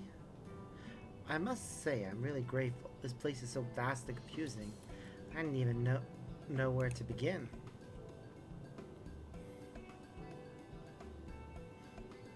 While the district may seem daunting in size and structure, all the key facilities are situated near ley nodes, what you call aetherites. Remember this, and you won't lose your way.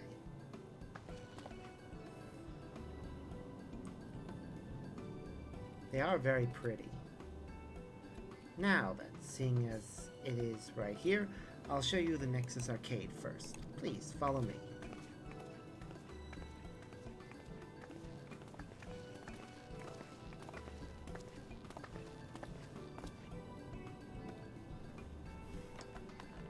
Ah, such a pretty place.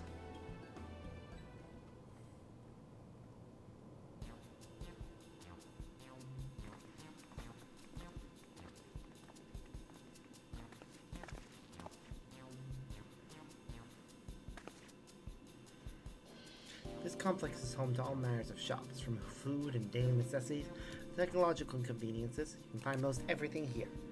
Everkeep's interior is vast, as you've observed. This arcade makes it possible for people to acquire what they need in one centralized location. Amazing. How do you get to the upper levels? I don't see stairs. Do you see a glowing pattern over yonder? That is an automatic conveyor.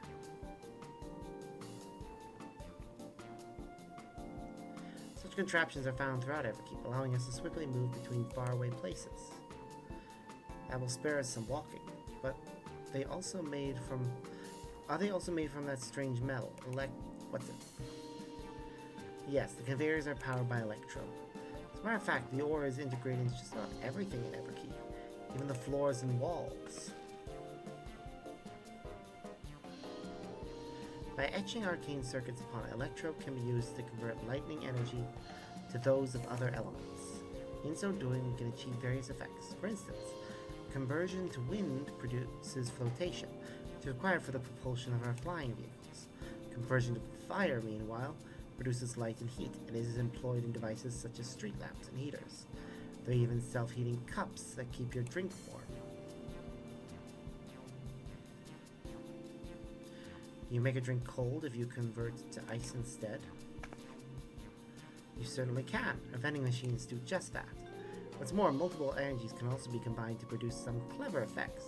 For instance, by manipulating the air with wind while projecting light with lightning, it's possible to alter one's appearance. Almost scary what you can do with electro. If such a wondrous material existed in our world, I imagine everyone would be fighting over it. That's what happened at first when it was discovered here, I'm sure. That's what her expression tells me.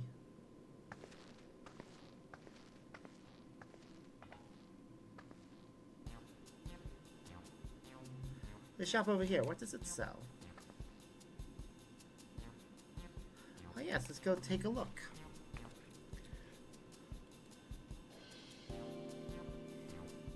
Dare say you will find it interesting.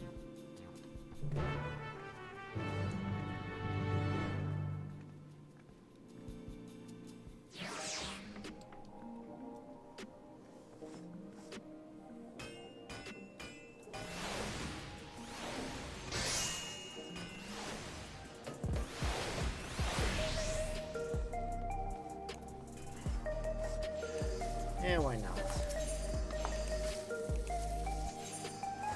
I want to actually take a look. First at the new gear for this.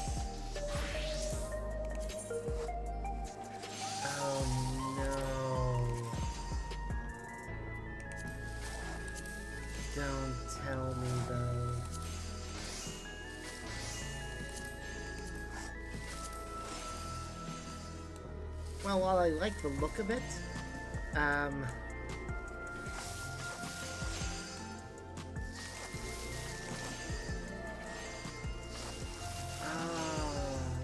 we going back to the days of... Yep.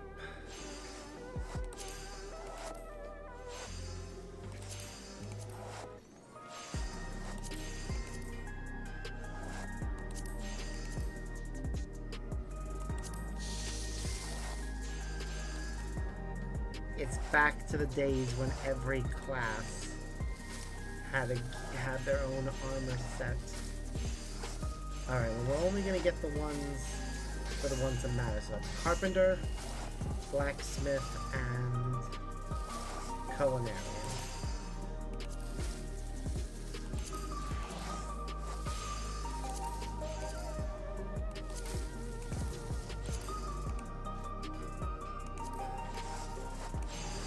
Okay, I really like the Culinarian one.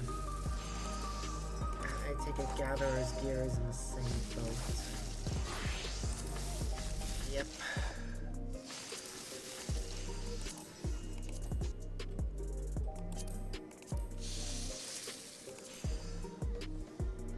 Mind you, that looks really good.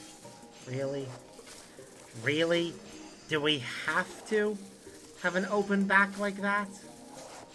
I mean, it looks so good from the front, but that bugs me. What about the fishing line?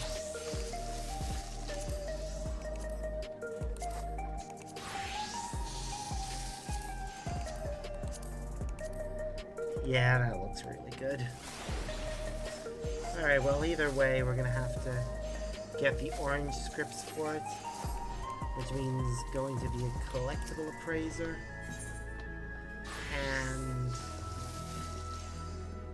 eventually getting level 100 stuff to turn in to get the orange scripts. But we can't do that until we have a level 100 class, so... This shop sells food. Those are the items on the counter. That's food? I can't imagine what they taste like. I thought you might be surprised. Your countrymen were too in the beginning. Come, let's sample something. Choose one and I will purchase it. Welcome, friend. How lucky you are for Her Majesty to treat you. Fire Majesty's Play are our most popular. Recommend one of them if this is your first time.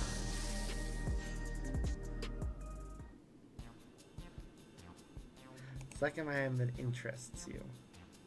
Slab of pink hexagons, liquid-filled pouch, long rectangular bar, hexagon patterned bag, and black and yellow tin.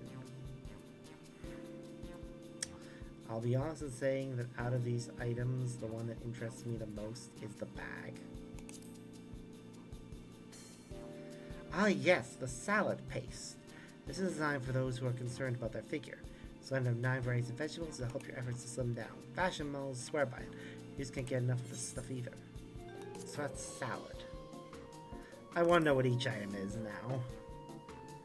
This here is cultivated steak. It's not quite the same as the real thing they produce in the outskirts. It's a sight more affordable. This particular product is known as Gold Label. It's a delicious hybrid of beef and chicken grown the plant on the 4th level.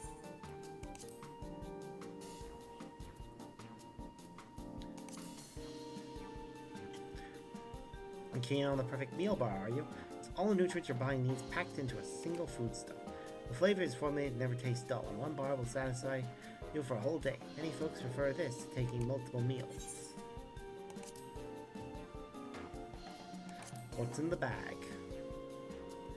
Ah, the revivifying tonic. I take it you're thirsty. The flavor is sublime and sweet and salty. Stays fresh for over 10 years thanks to the special container. And what are the pink hexagons? The synthetic fruit pellets? They are our best approximation of the taste and texture of grapes. I've never tried the real fruit, so I can't say how faithful they are, but there's no denying their popularity. These are meant to be grapes. I can't help it. This is the one. It drew my eye first, to be honest, so...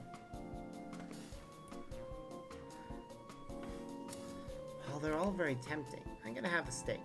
absolutely starving. Thank you for your custom. This being Her Majesty's treat is bound to taste all the better. Say, would you mind sampling your selection here and now? It's been a long time since we had newcomers. I'd love to see your reaction.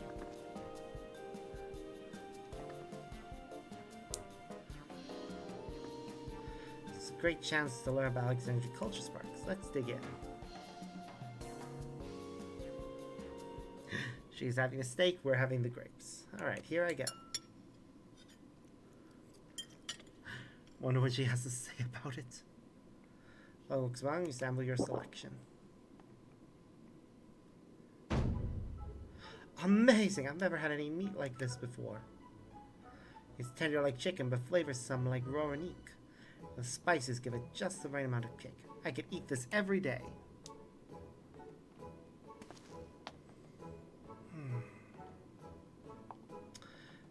Don't mind them, they're just happy to see your honest reaction. How about you?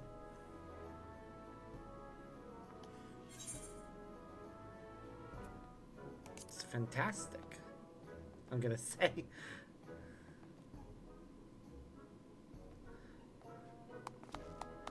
Yee. It's always such a pleasure. My thanks for humoring me. This does take me back. Though it was chaotic when the people of Tuliolo first arrived, we endeavored to learn about one another and embraced our differences.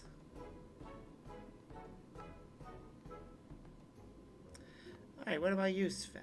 Aren't you having something to eat too? Gracious thought, but I'm fine for now, thank you. Alright, what's your favorite food, if you don't mind me asking? My favorite food?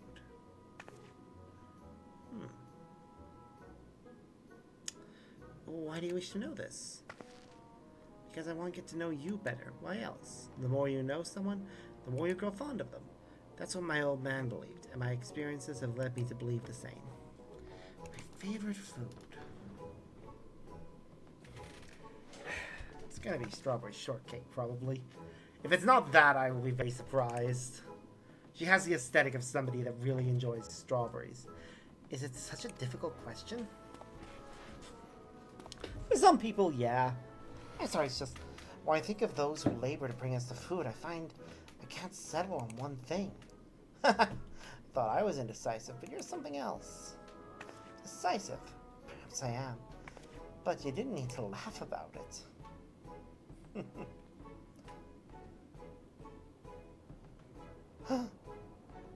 No. No. Does Doralja have a son?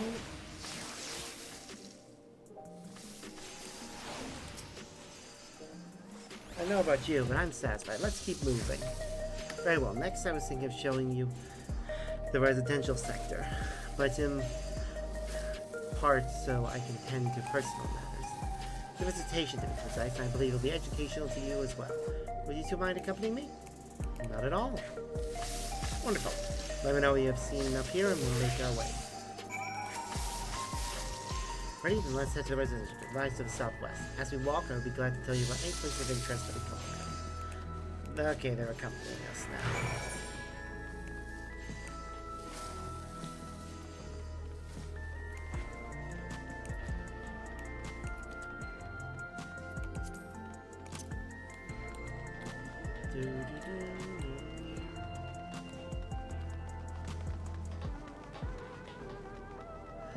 Oh, we've got two queens accompanying us. It's delightful. Ah, this is nice. Controlled weather so they can do whatever they want for decorating exterior spaces. This is Mosaic, a cafe. Here you can buy drinks to enjoy while you relax. I see. In Tuliolo, there's a similar establishment called Zablev Tai. That's seashell in the local tongue. Is there a story behind the name's Mosaic? There is. In our continent, the races are named for stones. There's the Hyade, who resemble some Tana Wata, the tall and graceful Eldite, the mute and affable Milala. When they all gather here, they appear as a mosaic of colors. Thus did the founder choose to name the cafe. Ah, that's nice. If they served tacos here, it'd be perfect. Tacos? A traditional Turali dish, and one of my favorite foods. You must try it one day. Yes, definitely. She can't eat. I am putting it down here. She is some sort of weird being. We'll make it happen once we restore peace to Tuliolo. Alright, let's continue on.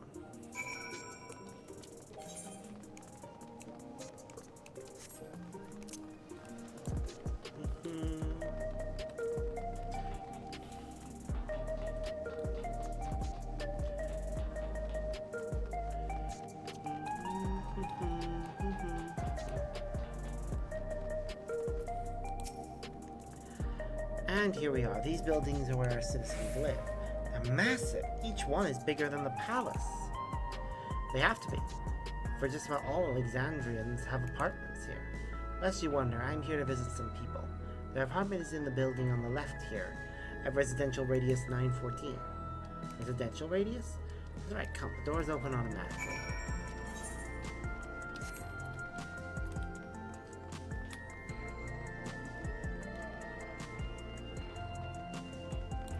Those are some massive doors.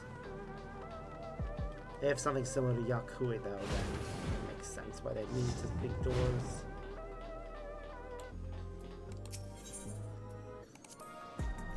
This is the lobby, a common area for residents. I see, and what does that machine there do? Ah, the concierge, they look after the residents. If you require assistance or have questions, they'll be glad to assist. That's so. I have no shortage of questions, but I'll direct them to you for now. By all means, may consider me your personal concierge. Hey Sven, can anyone live in this place? Naturally, in fact, many of your countrymen make their homes here. No matter your origin or race, occupation, or regulator usage, all Alexandrian citizens are eligible for an apartment. This includes those you met who work in the outskirts. You've taken care of everyone for 30 years. Truly grateful. Can we get an apartment?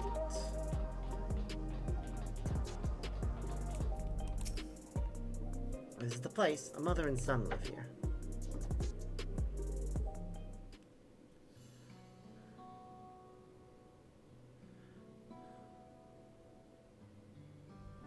Oh, something's wrong with the son.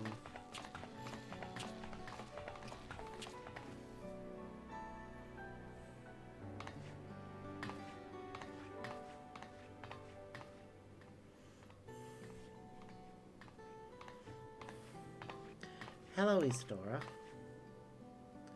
Your Majesty, you came. I have friends with me today. Is that all right? Of course. Friends of the Queen are friends of ours. Please, make yourself at home.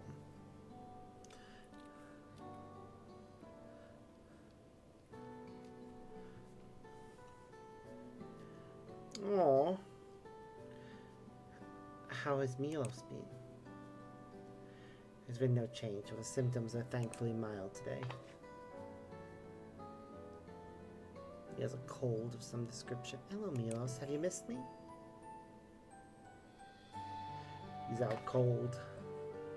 My son was born with Levin sickness, a severe etheric imbalance towards lightning. As a result, he suffers from paralysis. He cannot walk and struggles to speak. For a blessing, he still has his hearing, and even on bad days he can communicate with his eyes.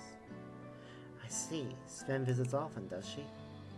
She does. Milo simply adores her. Sometimes even manages to smile when she's here.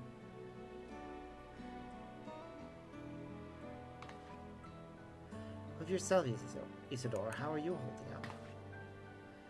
You needn't worry about me, Your Majesty. You always make time for us, and we have everything we need.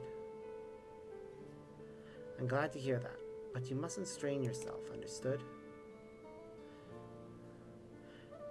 There is nothing you can do for him? Perhaps a treatment with souls, or...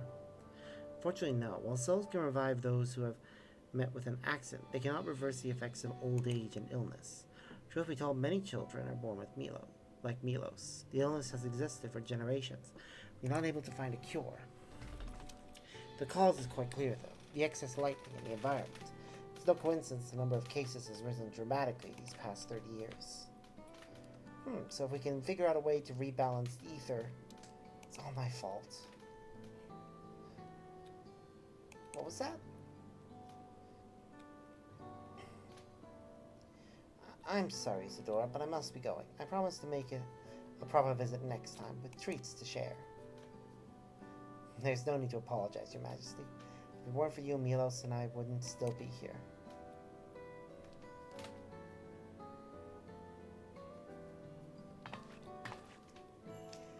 Thank you, Queen Sven.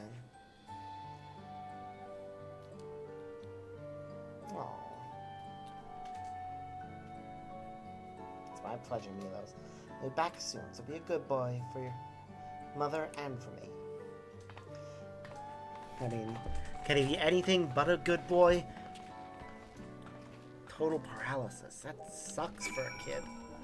And there has to be a way to help him. My thanks for accompanying me on the visit. The illness is a part of life in Alexandria. I thought that you should know about it. We'll find a cure one day, mark my words. We'll make it so unfortunate children like Milos smile again. Oh, and here we go. Level 98 gear. Well, let's continue the tour, shall we? Look, you obviously have duties to attend to, citizens to look after. We can stop here if you like. No, I do this because I want to, so please do not worry. Next, I'll show you one of the district's most vital facilities, a place called Resolution. To reach it, we'll need to go by way of Laynode 9, where the Aetheryte is situated.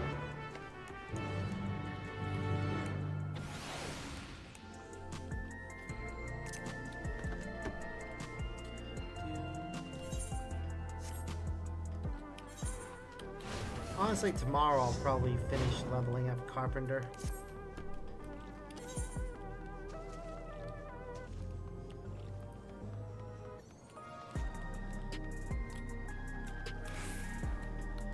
Well, we can use the Ethernet shards. We still have a few left to unlock. Wait. Information Center. Residential sector is where we are right now. Right.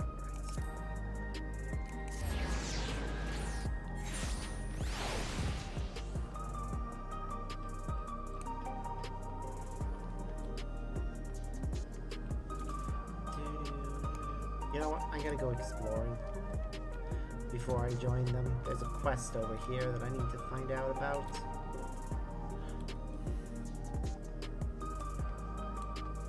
And 3 more Aetherites. I know we'll probably come over here as part of the quest line, but might as well just go here early. Here we go. Whee!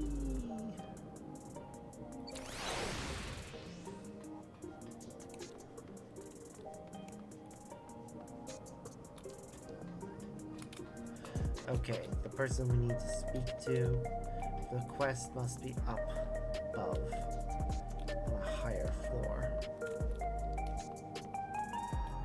In this garden area. Ah, that's nice. So there's a little garden area with benches and everything. Yep, one of the Iron Hearts. A tome. Wouldn't happen to be a sightseeing log, would it? It would. Milef, now that's a name I haven't heard in a good long time. And dearest Elsabe. She's my twin sister, you see, and haven't seen her for 30 long years. So I was trapped during my exploration of Isolani. It brings me great joy to know she is well. Pardon me for asking. Can I see the note she added to your log? She always did make such bold strokes of her lettering. Here. I've had my own notes. Some of the information may seem improbable at best, but I believe there is truth in every entry. When I was younger, I would set out in search of these fantastic sights myself. That's why I can no longer endure such travels. Thanks to you, I feel lighter than I have in an age. If there is one thing I should wish, it is to see my sister again before I die. There's so much I would share with her. But you have better things to attend to than an old woman's musings. Take care, kind adventure. May your journey lead you to vistas both bright and unforgettable. Yeah, that's rather awkward, actually. And it's rather sad, too. The fact that, technically speaking, due to being trapped in here, She's now 30 years older than her twin sister and will likely die of old age long before her sister does. Which, I know twins, it isn't uncommon for one to die long before the other. But there's a difference between, like, a year or two, or a decade versus 3 decades. And also the fact that when they next meet, it'll be a case of, oh god, that's what I'm gonna look like in 30 years? If they're identical twins? Like, that's gonna be a weird thing for them. Probably very uncomfortable. Ah.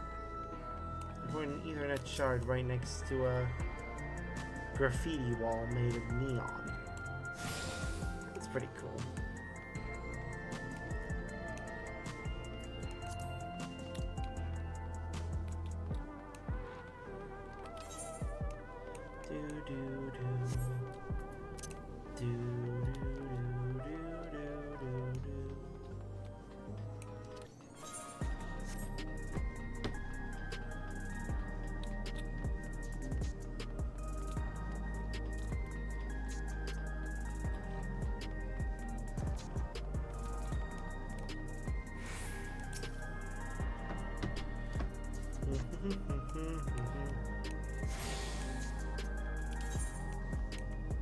Nope.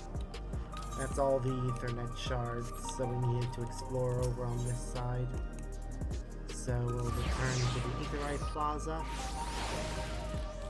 and then continue with the story, which should take us to the next most important details. Or, yeah, the next most important location. Oh yeah, I must forget before I continue. Currently, register favored destination. Let's see, it's going to replace Ildishire.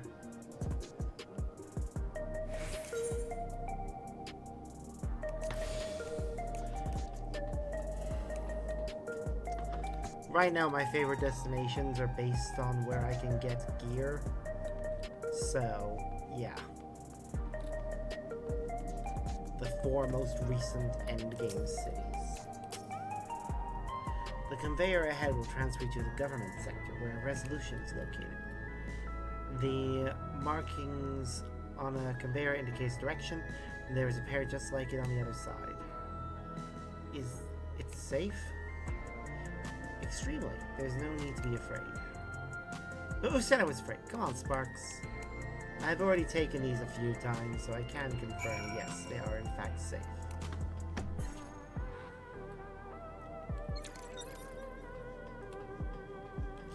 Although, it's one of those things where I could easily see Bakulja take it, or not Bakulja, Zorilja. Bakulja was our enemy at first, but now he's a friend.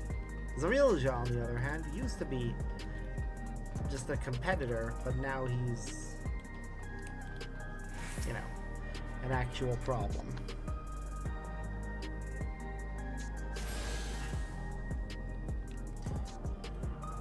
Tune yourself to all Ethernet shards in Solution 9.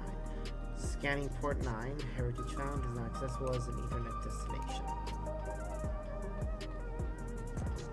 Basically just a way to quickly exit the city. And here we are, Resolution, the operational heart of Solution 9. From Resolution, we oversee the running of the district and provide essential services to citizens, such as welfare support and job introductions. It's good to show and tell, so let's proceed inside.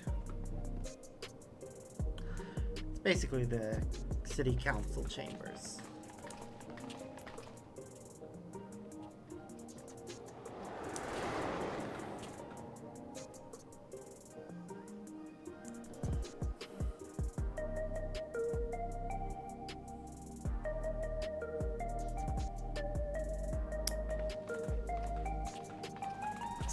strange contraptions everywhere you look. Mm-hmm. What's that? Good question. Looks like a public information An terminal. infusion station. It dispenses souls in exchange for credits. Ah, I see. Through hard work, citizens can obtain the peace of mind provided by spare souls. It's the way of life for Alexandrians and has been for quite some time. But I imagine it must be difficult for outsiders to comprehend. No, I get it. That's putting it lightly. To be honest, it sounds disturbing. I'm more concerned by the fact that it's located on their Still, head. I won't Personally, dismiss I would it out have of that hand. on the chest. Practices than on like the these head. don't arise from nothing. There's a reason Just why for your the culture is the way synchronicity. it is, and I'd Or like I'd to put it on the understand. back of the head rather than the Won't you tell us some of your one realm's side. history?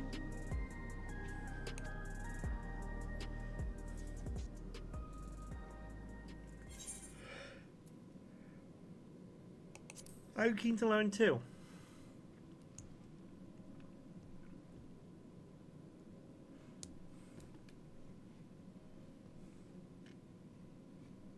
Very well. Be warned, though, that it may take a while. In the distant past, over 1,000 years ago, it's said, lightning energy began to swell in our world. Okay. According to ancient records that date back around 8 centuries, the rainy season spanned a quarter of the year, during which time severe thunderstorms ravaged the land. 4 centuries later, this season had lengthened to nearly half the year. Oh, wow. The trend continued, with our ancestors spending longer and longer languishing beneath storm clouds. Crops failed and livestock starved.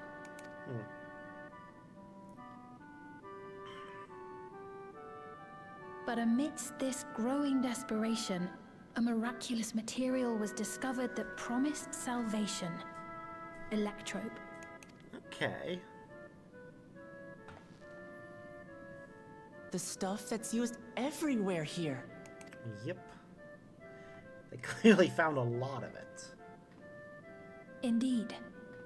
One day, when out inspecting a forest after lightning had caused a fire, a villager came upon a curious black ore none had seen before. Testing revealed that the ore possessed a singular property. It could store lightning and convert it to other energies. In that instant, the scourge of endless storms became a blessing. Dubbed Electrope, the ore found use in myriad inventions and dramatically improved people's lives. Okay. So much so, in fact, that all nations soon became dependent upon it, despite the difficulty of obtaining it in quantity. Seriously, what the fuck? Look at this city. Supply was chronically scarce, and when nations couldn't meet their needs with their own deposits, some resorted to taking Electrope from others. Ah. Fighting was isolated and sporadic until Electrope came to be used in warfare. First in the weaponry of invaders, then in the countermeasures of defenders, and then in every aspect of combat where an advantage might be had. This served only to exacerbate the ore shortage, leading to further escalation. Before long, the entire world was engulfed in a terrible war known as the Storm Surge. Which eventually led to your entire world being consumed by a rejoining. As the war came to a head, Alexandria's neighbor Lindblom committed its stores of Electrope to the production of a weapon of mass destruction. They deployed it on the front lines and triggered a calamity of frightful magnitude. Not even their own scientists had anticipated the force of the lightning that was unleashed. The energy inundated the entire continent, laying it to waste. So that's how your world came to be this way. Mm-hmm.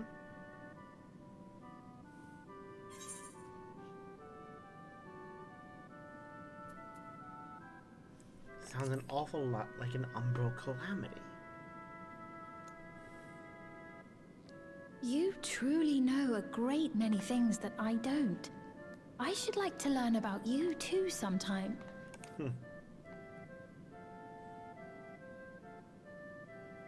But to continue the tale, the people of Alexandria had already lost much to the war. They lost almost everything else to the Levin. Those who survived bore deep scars, tormented by the memory of loved ones taken too soon. Though they yet lived, the cruel spectre of death was with them always. This explains it all. Seeking a solution, our scientists turned once more to Electrope, and after extensive research, they developed the means to preserve memory and soul.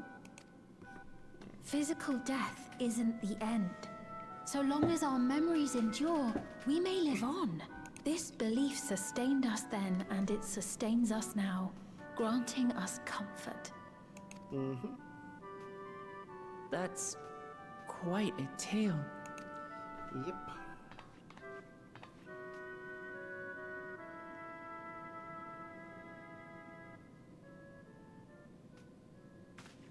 Your Majesty, help me! I beg you, help me! Oh, goddammit. Well, what's the matter? I've got no souls left. Not a single one! But the lot at Soul Supply refused to give me any! Please, you must do something! Why won't they give him any? My apologies, Your Majesty. This man, he does no work. Instead, he drinks his days away on Trueview. He has only himself to blame if he has no credits for souls. That's not true! I'm a fighter at the Arcadian. Or rather, I was.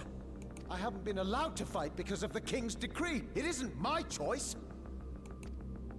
I see. You're a brave warrior of the arena. I want to help you, I sincerely do. But I cannot give you preferential treatment. Then open up the Arcadian again, so I can fight! I'm sorry, but that's not my decision to make. The king requires feral souls for war. He doesn't wish for them to be expended on amusements. You're useless! A queen in naught but name! Wow. Insolent wretch! How dare you take that tone with Her Majesty? It's quite all right. Such things don't bother me, nor do I think ill of this man.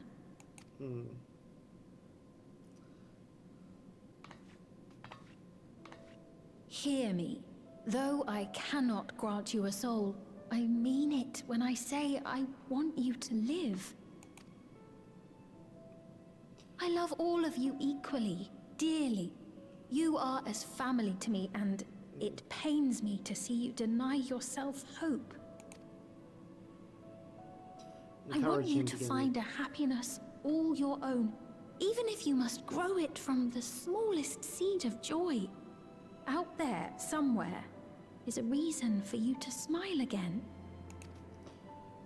We all need to vent our frustrations from time to time. I will always be willing to lend an ear.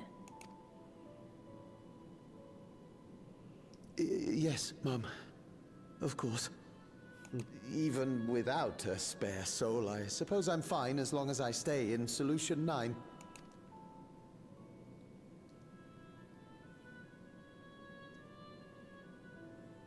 I apologize for my rudeness.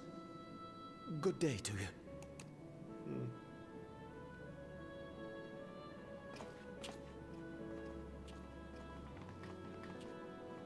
Keep your chin up, my friend.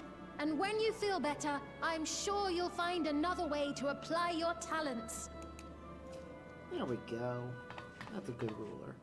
Inspiring her people.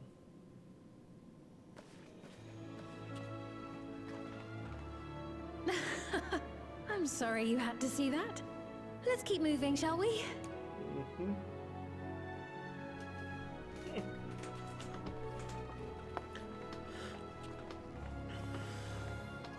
Right. I believe we visited all the main facilities. With that, I declare our tour concluded. Okay. That man from before, does that sort of thing happen often? Somewhat. It's unavoidable. Hardships are a fact of life. Our soul management system has sustained our realm for generations, but it isn't without flaws. For one, people have become accustomed to having spare souls. Without them, they feel vulnerable and anxious. Some claim it may also have contributed to a decline in births. Oh. Just thinking out loud, but would it be possible to do away with the system? Probably not. No.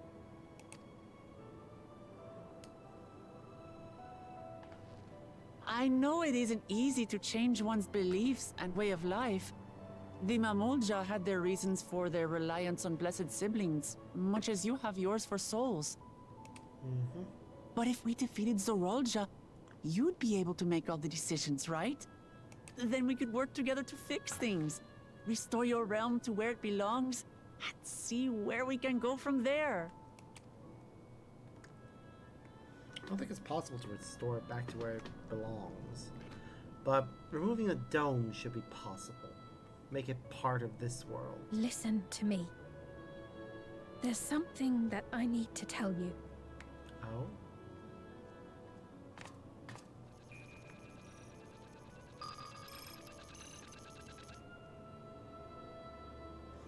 What is it? Actually, never mind. It's nothing of import. Well, it was lovely showing you around. Of course. Thanks so much for the tour. We've learned not only about your realm, but you as well. For now, our priority is Zorolja. But once we've dealt with him, perhaps I can return the favor and show you to Lihiola. That would be nice, I'd yeah. like that very much.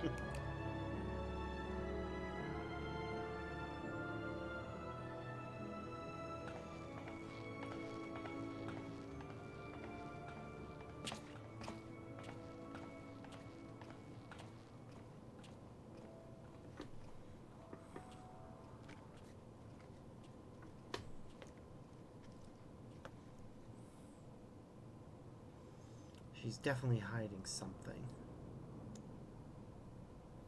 Something big. It seems I've no choice but to continue down this path. Which path? Forgive me, Val Wuklamat, but I must disappoint you. Oh, god damn it. Great, so she's gonna betray us. Of course.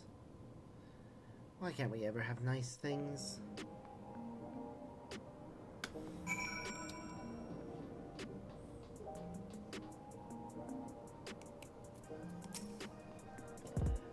What does Fee want to tell us, I wonder? Well, he can wait for another time. We've been exploring for a while now and should probably go to the meeting point. Then we'll be back the way we came, I think.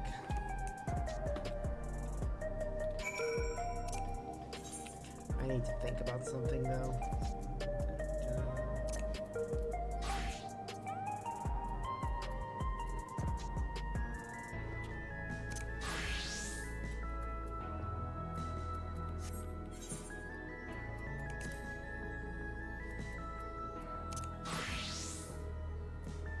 Scholar is currently the one that has the lowest gear, so I think it'll be the one I focus on giving new gear.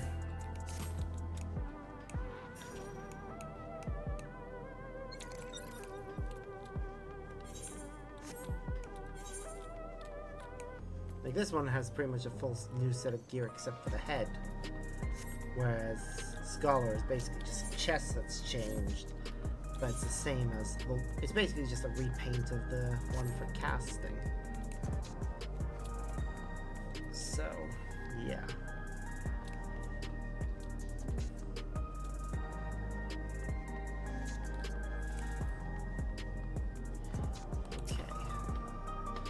Sven genuinely cares for her people. I can respect her for that. And thanks to her tour, I've come to better understand the lives of Alexandrians.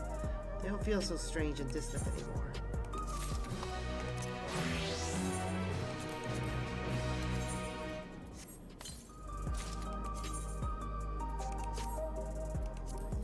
Ooh, let's take a look at our new weapon.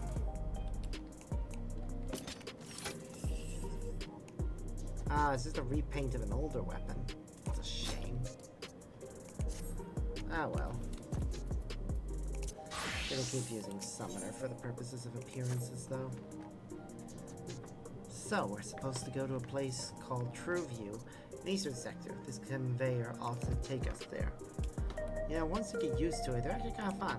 Come on! Oh, that's good. She doesn't get motion sickness off of this.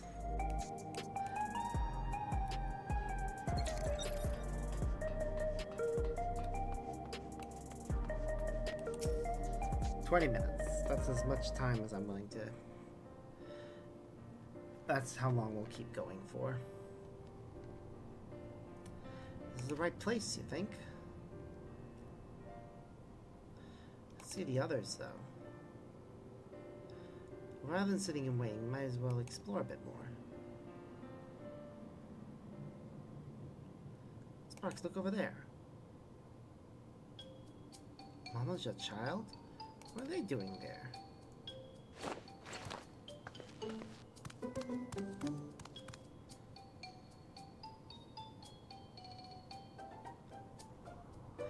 That's your nephew, I think. Yeah, blue scales. And that kind of face. Yeah, that looks like Zeralja's child.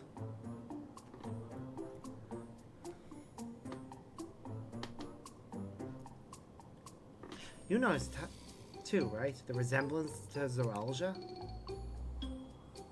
Yeah. The blue scales of Abuna with the features of a Hubiko. This can't be a coincidence. At any rate, it wouldn't do to leave such a small child on their own. Come on, let's go after them. I wonder whether it's a product of him actually finding a wife or cloning. There aren't many options, really.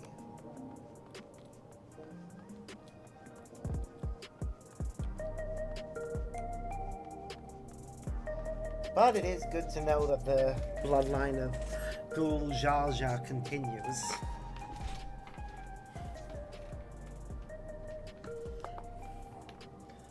Although it will make killing him harder. Damn, this place is pretty.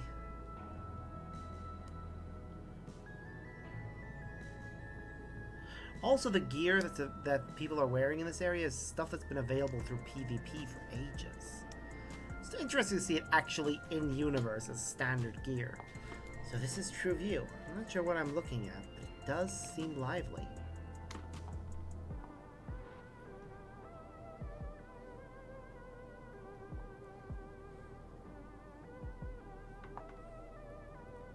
That building's just about the only one that isn't lit up. Open for business at the moment, I guess.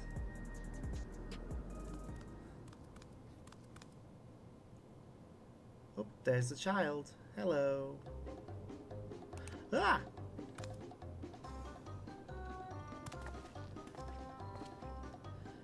I didn't see you there.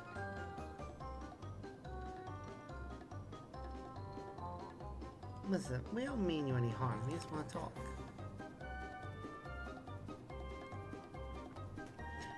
It's a bit odd, don't you think? They run off when we approach, only to suddenly reappear. Could it be they want to take us somewhere?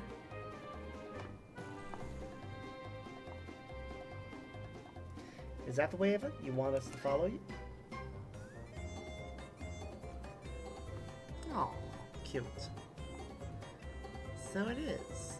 Alright, then lead the way.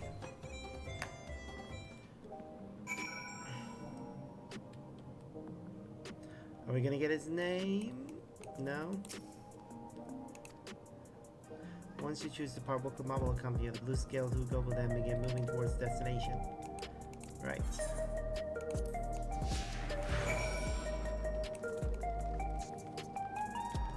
Come on, child. I know you've got a little legs. If you can move a little bit faster. I mean, look, I'm nearly outpacing you. I'm outpacing you. Seriously. I will wait for you at the bottom of the stairs. Come on.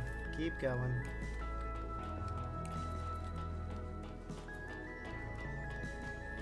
I will wait here to see which way you turn.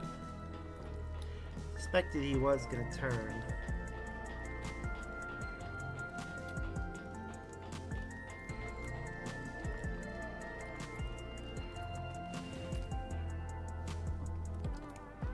Yeah, we're here.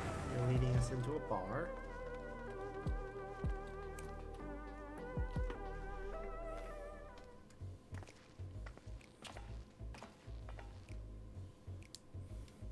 Is this where you wanted to bring us?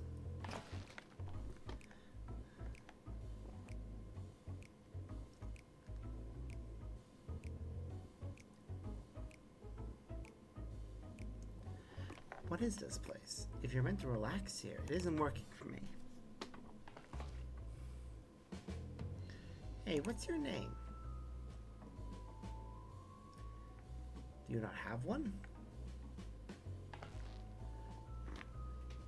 So, you're still not inclined to talk? You'll only talk if he's completely comfortable with you.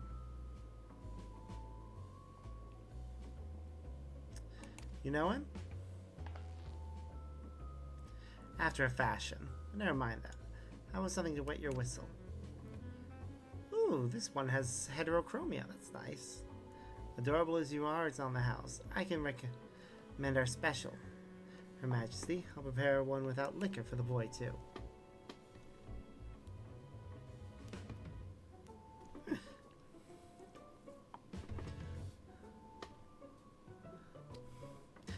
Thanks but no thanks. We're supposed to meet a friend in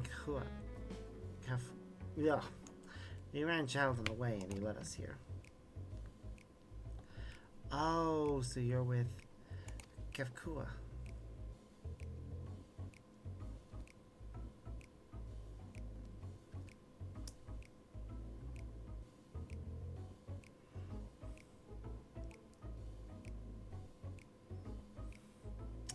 In that case, go and have a chat with Big Tassos there. He'll show you to a fun place. I am instantly suspicious of everything here. What about him? I don't think he's in a mood to talk, so you can tend the bar with me. This has taken a turn for the strange, but you don't think we're walking into a trap, do you?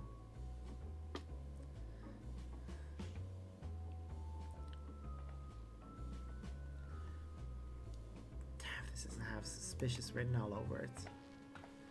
You're right there.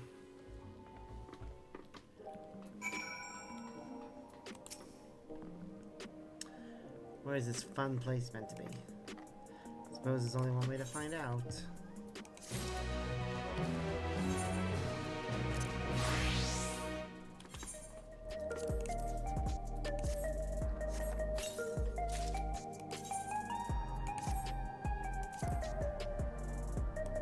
Ooh, this is pretty. But also, I'm pretty sure it's just a recolor of an earlier outfit. It definitely is. I have an outfit very similar to this. That's not. That's, Cone Stone gear, I'm pretty sure. I'm not opposed to them reusing stuff like that. Of course, but yeah.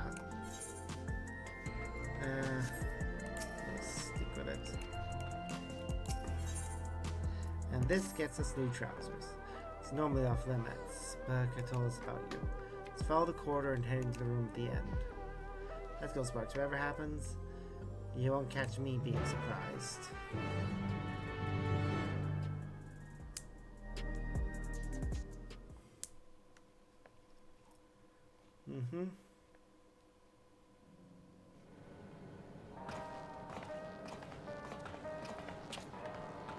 Wonderful! They're here! Oh, look. Here are the others. We've only just arrived ourselves. Amazing. Certainly is.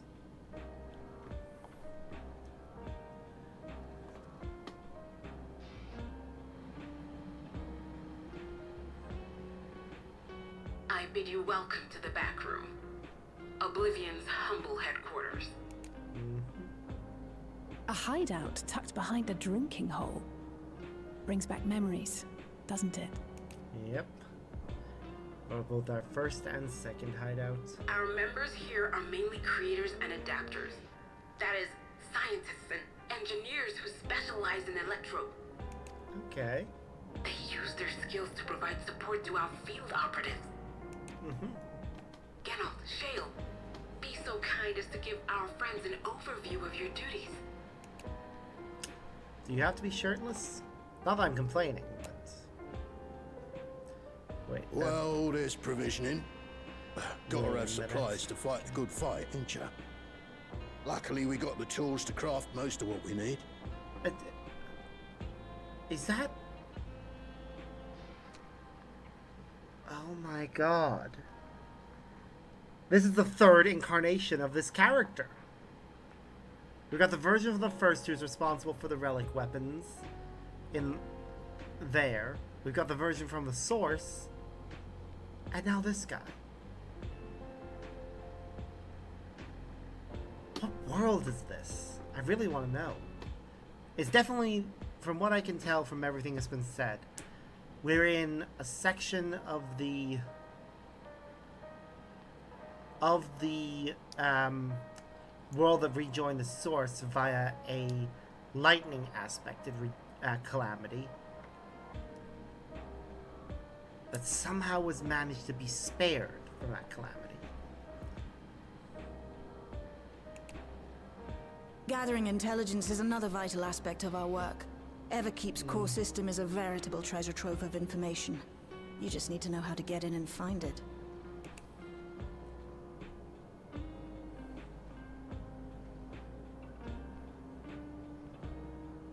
We also handle surveillance and communications, watching the enemy's movements and coordinating our own, that sort of thing. And among all our activities, we spend a fair bit of effort investigating preservation. The organization credited with laying the foundations of electrope technology. From the soul management system to Everkeep's design, they're behind just about everything you see here. It'd be no exaggeration to say they made this realm what it is. Okay. But their magnum opus was without a doubt the power which was used to join Alexandria to Dural. Interdimensional fusion. Said power isn't unlike my summoning technique and the magic within Azam's crystal. Okay. Yet, though the effect is localized, to be able to fuse realities. Even with my knowledge, I struggle to conceive how it could be possible. Anything's possible with the right technology. Incidentally, the founders of our group, a husband and wife, were members of preservation at one point. Kral's parents, But they of opposed course. the fusing of worlds, and so defected in order to prevent it. While not entirely unexpected, given what we have seen, this is still quite the revelation. Indeed. By the by, that's an interesting earring you have there. A novel way of carrying a data storage device. Data storage. You didn't know? No, of course she didn't. Well, as a precautionary measure against machine infiltration, we scan everyone as they enter. And when we scanned you, we detected a small quantity of electrope. Though it's been dressed up, that earring is a storage device and no mistake. Bought it from a shop here, did you? No, No, it was No, with her. it isn't bought, but inherited. Telling the story of how she ended up in the source. So these people sent you through the portal along with the earring? Yep. Do you know aught of them? Listen, Cryo. The husband and wife who founded our order. It's believed that they were Malala. Yep. Though we have no evidence at present, we can't rule out the possibility that they were your parents, or perhaps close relations. This I posit because they were the very individuals who spearheaded the research into interdimensional fusion. As traitors to preservation, they were relentlessly pursued. So in order to protect their daughter... If they had a child they feared they couldn't keep safe, entrusting her to the people of another world might have been their best option. Yep. My parents. The founders of Oblivion. Tell me everything you know about them, no matter how small or seemingly insignificant. Anything and everything. I mean, if that's a data storage We don't device... even know their names, I'm afraid. In a bid to elude preservation's agents, we suspect they erased all trace of themselves. And they could still be alive somewhere. I'm sorry Though we for couldn't be them, of it's more been help. 50 years. If you're interested, though, you're At the welcome very to review least. our accumulated data. Yes, please. As an individual and member of my order both, I wish to learn as much as possible. I should also like to peruse the data. Where the joining of realities is concerned, I may well be of service. Yeah, considering you Of figured out course. time travel. Feel free to peruse to your heart's content. Wow, she finds the word peruse Thank funny? you. Seriously? It's a normal If you like, word. I can examine your earring. I have to say, the prospect that it belonged to our founders has me itching to take a look.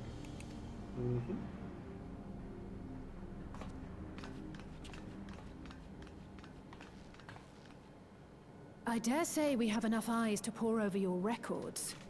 Is there any other way we might be productive? Not right now. We're still waiting for Zoralja to make the next move. In that case, Alice, would you mind accompanying me? Gladly. Ah, I've buggered it up again! Never a moment's peace. Pay him no mind. I don't.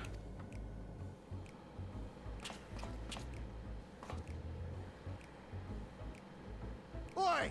You two there! One of you give me a hand, would you? Don't matter who. I just remembered I have matters to discuss with Shay.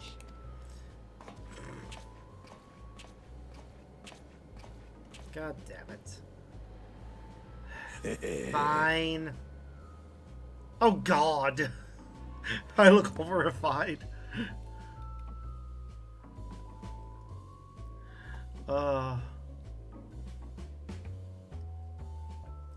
Are we at present in an area that's regarded as... No, this isn't an area that's regarded as a safe zone, so... Sorry you had to see me passion spill over. Happens when you put your heart and soul into your craft, you know? And not to be weird or nothing, but I felt a sense of kinship when I saw you, as if we've met in another life. We have... twice. Any road, as I was saying, I need someone to lend me a hand. I haven't slept for 2 nights now, not a single wake. I'm ripe to collapse. Can't afford to, though. Got folks relying on me, see? But if I'm to keep at it, I need you to fetch me my favorite energy tonic. That voucher's good for 2 cans, one for yourself by way of welcome. Can't get the stuff at any old vending machine, though. You need to talk to a bloke named Philemon. You'll find him tending a bar on the main street. Off you go now. Okay. Exit to solution 9. And if I'm back in a safe zone now, which will be indicated by there being, yep, there's a moon.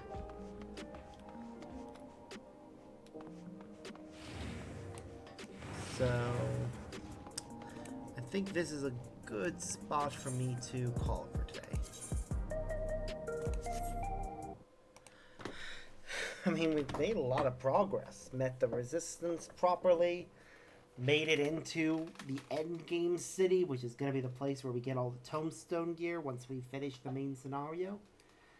And, yeah, a bunch of other stuff. So I'm looking forward to seeing what happens next. But that'll have to wait till tomorrow evening. So until next time, guys, as always, I've been Sparks. And I hope you all have a wonderful day.